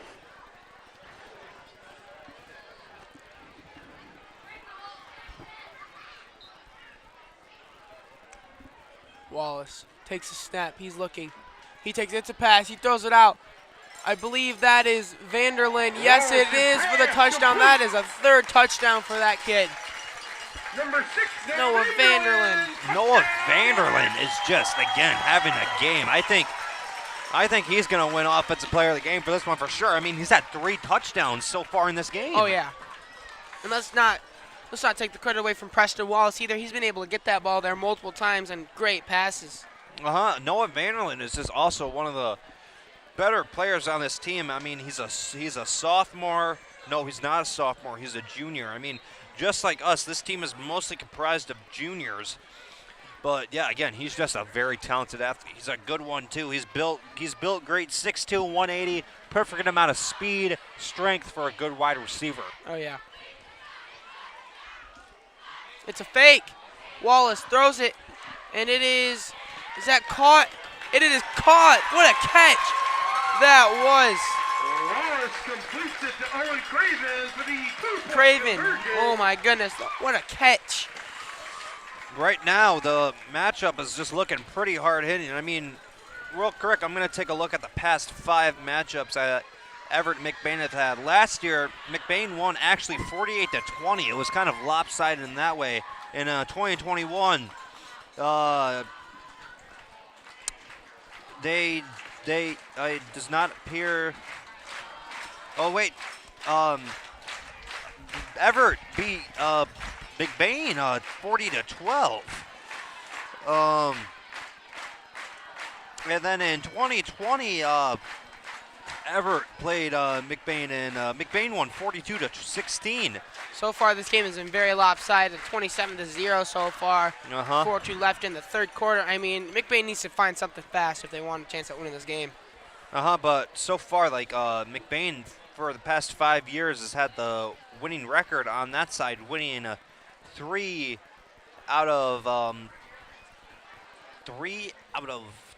6 matchups, making the all-time record. McBain 3. No, wait, out of 5 matchups. McBain 3, Evart 2. Right to kick is number 23. He kicks it. And Darius Pena takes it. He's going. He goes right. He stops, and he is taken down, and he is being pushed back. He's finally taken down. About the 20-yard line. Great kick. And great job by the special teams there. Do you not know who that kick is brought to you by? What? Lakeside Ace Hardware. Remember, Ace is the place for the helpful hardware folks. Nice. And also, you're watching Rambler View. Make sure to subscribe and hit the bell to catch up to all the latest of Rambler sports. First and 10 here for the Ramblers. See what they can do here. Down 27 points. Rodenbaugh, he's taken down very quickly. Rodenbaugh straight ahead. After a gain of brought down by number 5. about a yard. Craven. So far, Evert's just been dominating this team. I mean, it's not even close. So it's like 28 to it's 27-0 right now. So yeah, it's just very lopsided. 2nd and 9 for the Ramblers. Rodenbaugh back there. He has a couple backs. Caleb Miller goes in motion. They give it to Brett. He fumbles it. He just jumps on it. And that'll be a loss of yardage there. Recovered by the Ramblers. I mean, Ramblers offense not looking pretty so far. Not looking pretty. Excuse me, looking pretty at all. I will say, this hot cocoa here, even though we're getting beat up, this hot cocoa is from Evart is pretty good. I mean, it's in contention with Pine Rivers. I mean, I've only had 2 hot cocos, but I'm not going to talk about the story behind the Pine River cocoa, but just don't go watch the Pine River broadcast from last year, please. It wasn't our best works. But we're back to this game, and yeah, just so far, McBain just needs to get their A game back on because they've been fumbling. They've been doing pretty bad. I mean, last week, they don't want to have 2 back-to-back losses against like hard teams. Oh yeah, conference teams. Conference teams, that's bad. Yeah, really Rodenbaugh bad. fumbles the snap. He gives it. I believe that's Caleb Miller. He's still going. He's not giving up. He has room. He's going along the left side, and he's finally taken down after a gain of about 30 yards. Oh my goodness, Caleb Miller able to evade multiple tackles. Caleb Miller just again, that looks like kind of an anger run right there. He just started stomping his feet into the ground and just started driving. Juked out some defenders. But yeah, I think that was Lucas Johnson able to take him down, but Miller just right there. That's what the boost that they needed. Now, hopefully the Ramblers can take that energy from that run and use it to their advantage. Definitely. I mean, Caleb Miller, he gets tackled there. The Ramblers are forced to punt, and that's another bad position for them. Caleb Miller just kept this drive going. Rodenbaugh takes it. He gives it to Landon Keller. Landon's running around the right side. He has some room. He stiffs arm a kid, and he's finally taken down. I think he gained about a yard on the play. Sean Jackson able to get him out of bounds to prevent him from Landon Keller from getting any more yards. One thing this McBain team does have is they got a lot of small speedsters, a lot of small speedsters. Bryce Acom, Landon Keller, Caleb Miller, even Jagger Corliss. He gets put in that running back sometimes. We got 2 receivers on the right now for the Ramblers. One back in the backfield. That's Landon Kurt. Ben Rodenbaugh leading the offense here. He takes the snap. He gives it to Kurt along that side. He cuts up the middle. Landon Kurt has room. He's going. He is taken down after a gain of about 10 yards. Great job by Landon Kurt. He exploded through that line. Oh, yeah. I could just see it. Once he got right through that line, he just kept on doing what every football player should do, is just keep on pumping them feet. I mean, he was just stomping into the ground, looking like an angry bull, and he was able to get a couple of more inches from that. That was a very good run by him. Now Ramblers have 1st and 10 at the 50-yard line exactly. About the same formation here. Again, Kurt in the backfield. Corliss in motion. Waterman takes a snap, gives it to Kurt again up the right side. He's going. He has room. And he's taken down after a gain of about 10 yards. Landon Kurt again. He's tackled by Lucas Johnson. Landon Kurt just like so far. For the freshman, he's making a big impact on this offense right now. I mean, he's just like, again, he's not afraid of contact at all. He will drop his shoulder and start running into people. I mean, it's just, for that sign in a football player, it's good. It's really good. That means they're not scared of going into a pile of guys, and they're willing to take the risk that they might get hurt, but luckily for their team to be able to win. Yeah, Landon Kurt has been doing a lot this drive, followed by Caleb Miller's long run. 3 seconds left. Ramblers get the ball off. They give it to Landon Keller. He has room. He's taken down after a gain of about 5 yards. That was a good run by him. Ramblers have been picking it up lately. Now, Ramblers are in a situation where it's the 4th quarter. They were, I didn't even realize that was the 3rd quarter was getting close to ending, but unless if something happens, then I don't see a good outcome for the Ramblers in this game. Nope. If they keep on the roll that they're going and their defense steps up, I believe they can win this game. They just, again, the Ramblers have to take the momentum from these little drives. I mean, these little ones, and they got to use that to their advantage. I mean, so far, Everett still has their hand fully on the steering wheel. I mean, they got both their hands on the steering wheel. It's not even a fight. It's just they got the steering wheel. What the Ramblers need to do is they got to start struggling for that steering wheel and hopefully get at least one hand back onto it so that they can get back into this fight. I know. Yep. This drive is kind of leading up to that. Landon Kurt and Caleb Miller forcing the Ramblers to keep on stretching, and I believe Maloney will keep going back to them until it stops working. Please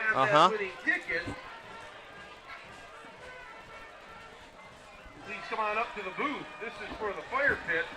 585851. This team is just very, very special too. I mean, having a good season so far, but there is one team that they played their Everett as their 2nd ever game. That's the 2020 team, which you can watch right now and listen to in the McBain Legends of the Game podcast, episode 4, the Rona Ramblers. Caleb Miller takes along the right side. He's going. He is taken down after a gain of maybe 3 yards. Yeah, good gain right there. I mean, it's the little yardage that counts. It's not like the big ones, but it's the inches. Like people say, it's the inches that count in football. Oh, yeah. Make it third and very short. We'll get to the 50-50 drawing at the next break.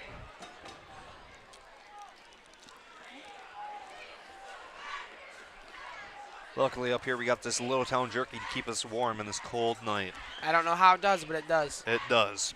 Rodenbaugh takes it, gives it to Landon Kurt up the middle. He goes, and I believe he got the 1st down, maybe.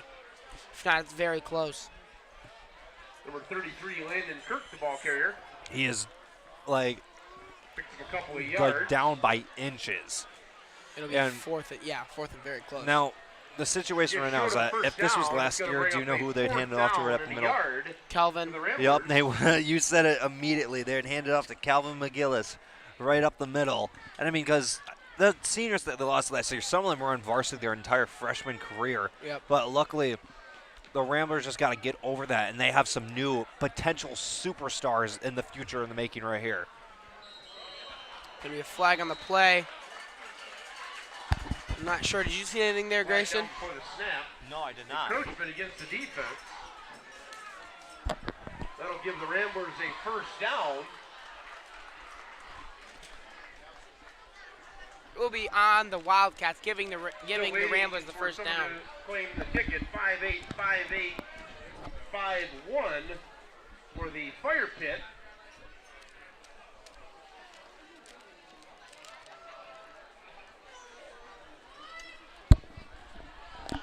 First and 10 for the Ramblers now. Wardenbaugh leading the offense here. He gives the ball up to Landon Kurt in the middle. He's met instantly at the line of scrimmage, maybe gained a yard in the play. Number 33, Landon Kurt, the ball carrier. No. A couple of yards. Landon Kurt just did a good job. No gain on the play. They will just do a good job of just running right up the gut and being able to get some yardage off of that.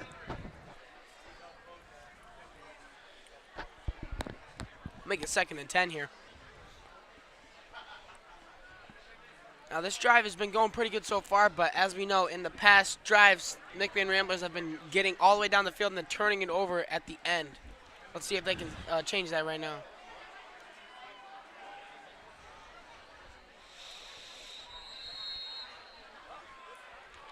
It will be a timeout. Yeah, that will be a timeout on, I think, was that on Evart or who was that on? I'm not 100% certain. I did not see the referee signal. I'm guessing it was on the Ramblers.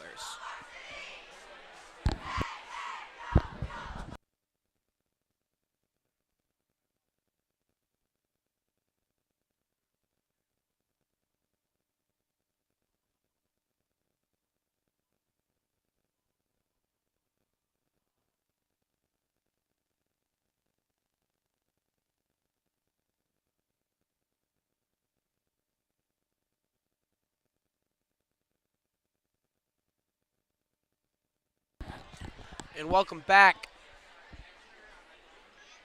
We'll be 2nd and 10 for the Ramblers. They need something here to keep this drive going. Back in Evart territory on about the 25-yard line, maybe the 26. Rodenbaugh, he takes the snap. Nope. Brett Ealing's in motion. Rodenbaugh takes it himself up the middle. He's still going. He's going. He's still going. He is on his feet still. He has room, and he jukes it into the end zone. Rodenbaugh scores the first touchdown of the game for the Ramblers. Now, the Ramblers have to use this energy right here to try to hopefully get some momentum and start scoring some more points. I think that the Ramblers right here should probably go for 2. I mean, they're down by a lot in this game. So for them, it would be smart for them just to go for 2 right now. Well, I mean, either way, they have to score 3 touchdowns. So they might just go for the kick here, maybe get Tommy warmed up for a potential game-winning field goal. Yes, potential game-winning field goal. Thomas Maloney to kick. Good snap. Kick is up, and it is barely good, right above the crossbar. These field goal posts from Evart are very interesting. I kind of like them. I mean, how the traditional goal post is it like on the ground and then it sweeps out a little bit and then goes up. But this one, it's just a straight up, like straight up horns. It just goes straight up. Kind of like it. But one thing I really want to see, I don't know why, but I want to see someone run into the full speed. You want to see someone run into a goalpost full speed? Yes, like either they catch the ball. I mean, they'd get hurt, but I just haven't seen it yet, and I want to see that. Yeah. What do you think would happen? Do you think the goalposts fall over? It depends on who it is. If it's number 50, Jonathan Sycamore getting that pass and running right into it, I think the goalpost might fall over. Maybe. Now, that was a great drive by the offense, but the defense needs to step up and get a quick stop here. Oh yeah, the defense just like they say. Defenses win championships, and they need this defense to start getting their A game up. They need to mostly the passing or the secondary. The secondary has been playing like garbage the entire game. They need to wake up and start playing because I mean Everett's just trouncing over them like a doormat. A quick interception, fumble recovery, or a quick 3-and-out and McBain score could put them back in this game. Even though they still be down by 2 touchdowns, their morale would be way up. Definitely, their morale would get boosted.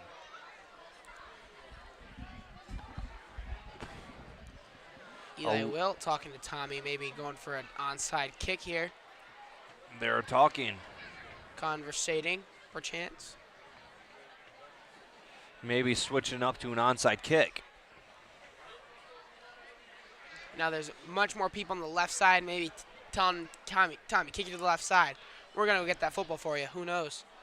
The kick is off, and it is a squib kick to the left side, and they're just going to let it roll out of bounds. Evart is, and then it'll be a flag on the play. Thomas Maloney, one of a very good kicker in my opinion. Just again, he's just a good kicker. I mean, he's the starting quarterback on the JV football team, and also the starting kicker on the JV football team. But then he gets moved up to kick for varsity because he's been like, I've known him for a long time. He's been going to kicking camps. He's been just basically from birth good at kicking footballs. He is. He definitely has a boot on him for sure. He got a boot. Now the Wildcats offense comes onto the field. Wallace in the backfield and at quarterback.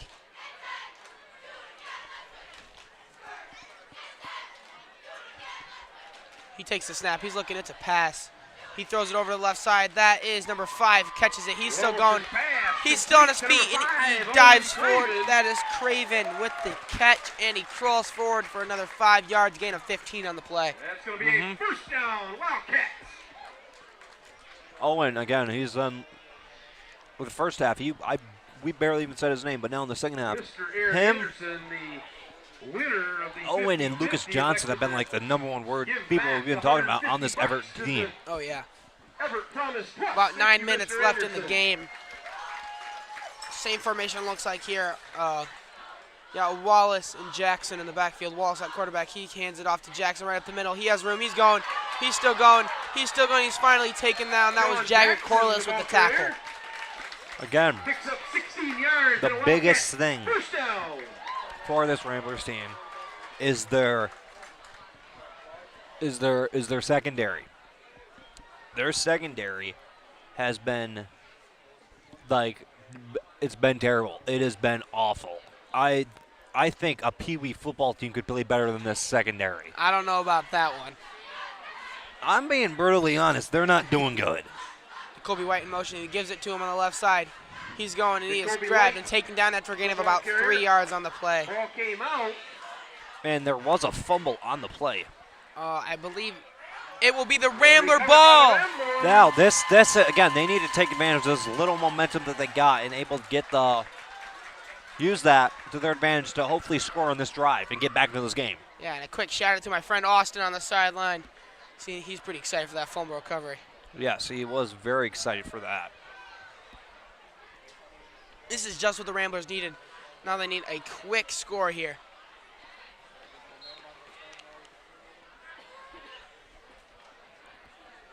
We got Rodenbaugh in the backfield at quarterback. He gives it to Landon Kurt. Landon Kurt runs along the left side.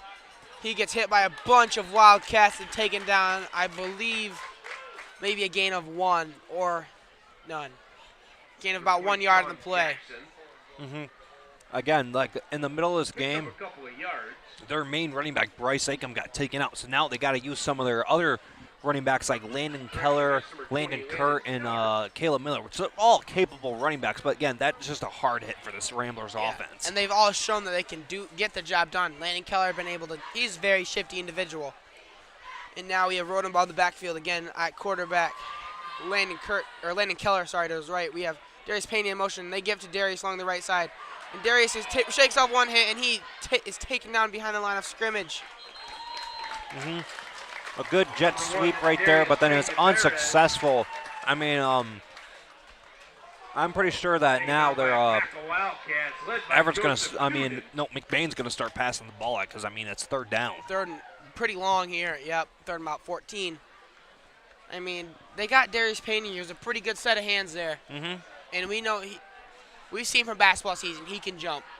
He can jump. I mean, he can do I haven't seen him do a windmill dunk yet, but. Oh, I have. I mean, in a game. Oh, obviously not in a game, no. Yes, if he did that, then I think that would be his truly show his jumping ability. Oh yeah, and Caleb Miller too has caught a couple passes tonight. Rodemau's in the backfield with Killer. It is a pass. He rolls out left. He throws it. It is caught. That is by Brett Ealing, I believe, and he is taken down. I believe that he got past. Yes, he did. It will be a first down.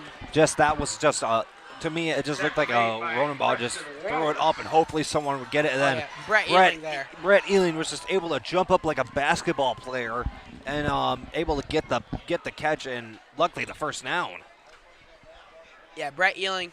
I mean, he's underrated. He's been underrated this game. We haven't talked about him much, but he is. I've heard his name for a couple tackles, and he's been able to get the ball and get some yards for their offense.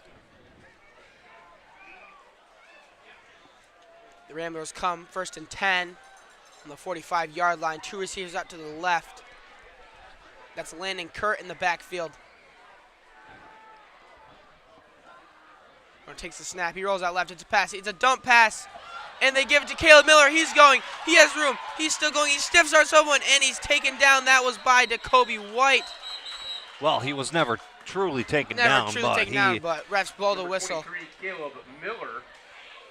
Caleb Miller, just a prolific runner, too. I mean, we got a lot. McBain has some track stars, too, on their team, and Caleb Miller is definitely one of those people. Oh, yeah. Jacoby White at the tackle, too. I mean, Caleb Miller tried to stiff arm him, but Jacoby textbook wrapped his hands around there and able to stop the play. And also a great job by Caleb Miller holding onto that ball. I saw multiple Wildcats try to punch that out and force a fumble, but Caleb did not let that happen.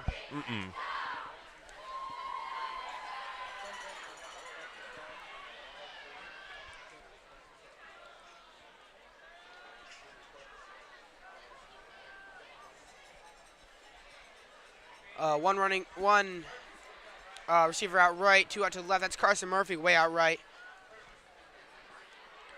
Rodema takes it right. He's going. He's still going. He's taken down after about a 7-yard gain. There is a flag on the play, though. Do you see anything, Grayson?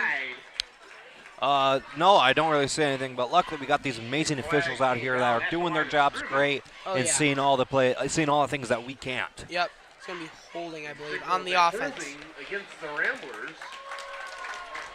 That will take them back and take away that 7-yard gain about. Holding, it's one of the easy slip-ups in football. I mean, when you're engaged one-on-one with somebody, you're trying your hardest not to let them through. You're trying your hardest not to let them through, and then you might accidentally grab them a little bit. But one thing that I learned is that learn what jerseys your opponents are wearing and get gloves that are the exact color. Hear that from Julian Edelman? How'd you guess? I seen the same clip. But yeah, I learned that, and then you can you still might get seen for it, but it's a lot harder because you got the same exact colored gloves as their jerseys. Oh yeah. Now 1st and 20 here for the Ramblers. Rodent ball, Landon Kurt in the backfield with him. He takes the snap. He has it to Brett, who's in motion. Brett's going. And he's still on his feet. He's taken down by he's being pushed by Jonathan Sycamore. He took a shot right there, right to the head, but he's luckily able to still get some yardage off of that.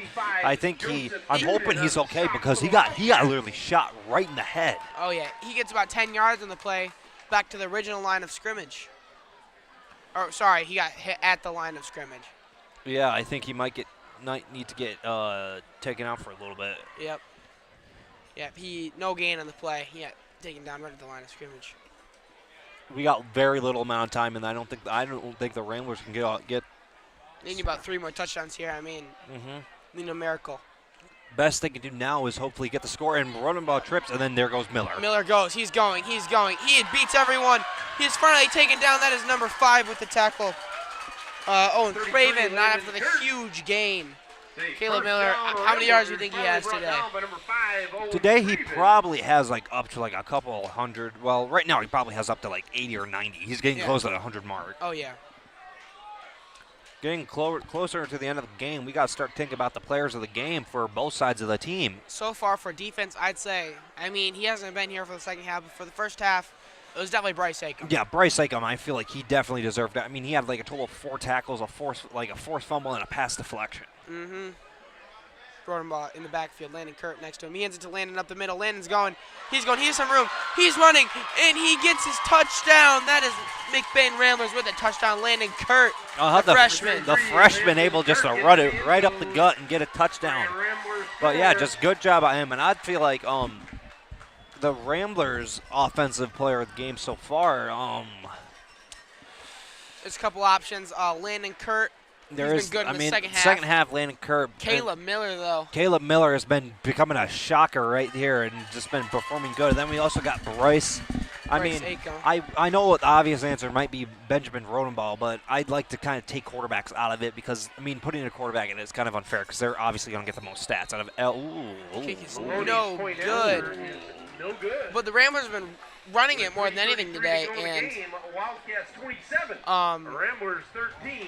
I'd have to get to a running back. I'd say Bryce Acom has been amazing, but I mean, he hasn't gotten any big plays so far, but he's just been great at the little gains. I'd say either Caleb Miller is up there or Landon Kurt.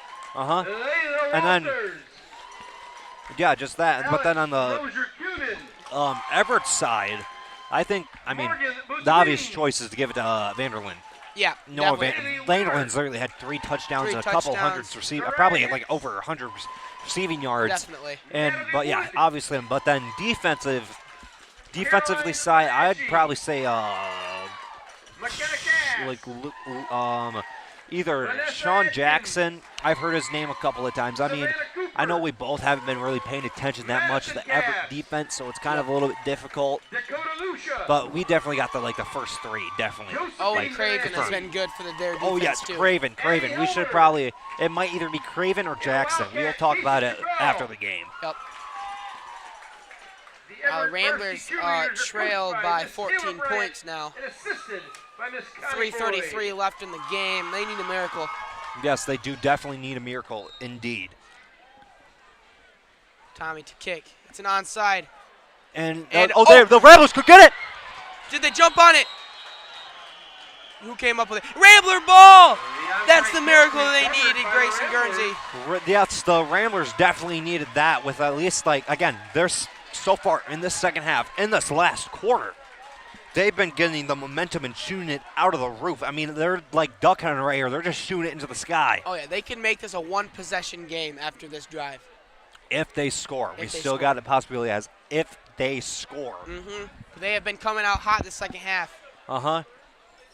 Which I think they're still going to do the traditional McBain run up the middle or run up the side, but if they see a pass, if I see a pass, I'll call it a pass. They give it to Keller along the right side. He is wrapped up instantly for a loss of about 3 yards. No, did Evart come up with it? Evart came up with it. It is a fumble. Like I said, things can happen in an instant. But luckily, it's still not the end of the game. They could get another, I mean, it's very unlikely, but they could get another turnover. If they do that, that would definitely be another thing. But yes, that right there, unfortunately, that was a mistake at the wrong time. Yep. Actually, probably at the worst time. Definitely. I mean, that could have put the Ramblers out of it. Who knows, though, anything could happen in football. Yes, anything can happen in football. Wallace in the backfield. I believe that is Wallace. He takes the snap. He gives it right up the middle, and he is, number 10, brushes off the first tackle. He's still going. He's going. He's finally taken down. Initial contact, number 66, Benjamin Tripp, but Benjamin Tripp was unable to get fully wrap up, and Jackson was able to get a couple more yards off of it. Oh, yeah. I mean, Jackson, he's one of the offensive players of the game. I mean, we obviously giving it to Noah Vanderlyn so far. I mean, well, actually, there's really no discussion in the offensive player of the game. I mean, we could announce a runner-up, but I don't think we're going to do that because just Noah Vanderlyn's just been dominating. Yeah, but Jackson is a close second. He's a close second. He has been doing great. If we're talking about non-quarterbacks, he's a close second.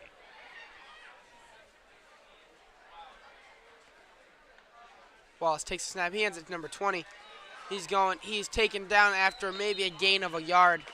I mean, we can't forget about Preston Wallace, too, the quarterback. Oh, yeah, Preston Wallace. I mean, if he probably would have been, like, the obvious number 1 choice if, like, if Noah Vanderlyn just, I mean, well, actually, it's hard because we could give it to Preston Wallace, but really, I don't like giving it, like, that much. I like giving it to the quarterback if they, like, literally have an amazing game because quarterback is always going to be the number 1 option because they've been doing everything magical.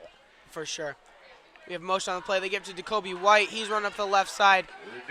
He's going. He's still going. He's taken down, not after gaining the first down. So I think it truly gets down near the first down marker. Going to be just short. They'll bring up 1 for the Wildcats.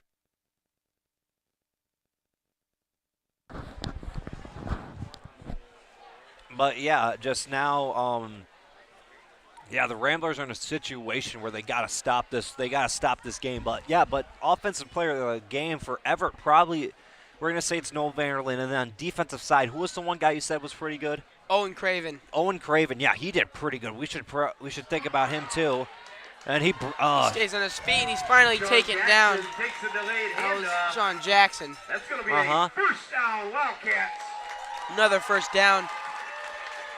But then on the defensive side, we're going to well, actually, how we're going to do it is we're going to let you're going to decide the defensive player of the game for Evart and for the offensive player of the game for McBain, and I'll do the offensive player for McBain, and I'll do the defensive player. We're going to just switch up, okay? All right. Here, that'll make it fair. So both of us get input into it and decide who we think deserves them. All right. Wallace in there. Jacoby White in motion. Wallace takes a snap. He hands it up the middle. He takes it himself, actually. He's taking down about the line of scrimmage. And I think initial contact was number 66, Benjamin Tripp, being able to make up for that one missed tackle he had. No gain on the play, brought down by number 56. 30 seconds left. I believe that might be the game. They might run out the clock here. Okay, yeah, they might run out the clock. I think that's what Everett's going to do. And with that, yeah, I think we might as well just Yep, that will be the game. First of all, good effort by both teams. McBain tried to come back there at the end. I mean, it's hard for an opposing team when they're going against a team on their homecoming game. It's really hard to do that. Yep. And I think now we can start announcing who we think are going to be the players of the game. And you can go first with wait, what did we decide that you're going to say first? Offensive player, McBain's. Yeah, McBain's offensive player. Who do you think? I'm going to give it to, many great options. Top three for me is Benjamin Rodenbaugh, Landon Kurt, and Caleb Miller. I think even though Ben Rodenbaugh had a great game, he had a touchdown. But, and Landon Kurt also, he got a lot of yards up the middle and a touchdown. For me, it's between Caleb Miller and Landon Kurt. It's for you, it's between, but you got to decide one. I'd say it's Caleb Miller coming up big in moments that we needed him. Yes, Caleb Miller. And then I'm going to go up to talk about who I think, Everett's offensive player of the game, it's obviously Noel Vanderlyn. He had a couple hundred receiving yards, 3 touchdowns, just an amazing performance for him. Definitely. I would say for the Wildcat defensive player of the game, Owen Craven did a great job stopping the Ramblers. I heard his name a bunch being called out. But, yeah, he had a phenomenal game, too. And then I think for McBain, we're going to give the defensive player of the game to Bryce Acom. Unfortunately, he was not able to play in the second half, but the first half, just an amazing first half. He had a pass deflection, a couple tackles, and then he also had a forced fumble. So just a great overall game by Bryce Acom. Yep. All right, this has been Gavin Scott and Grayson Guernsey, Landon, Logan, and Cole here with us. This was a great game to watch. We'll see you next time. Remember to subscribe and hit the bell. And next week, there's going to be a heavyweight matchup against, I'm pretty sure it's either against Pine River. It's going to be a good matchup against Pine River, and we'll see you then. Tune in for that.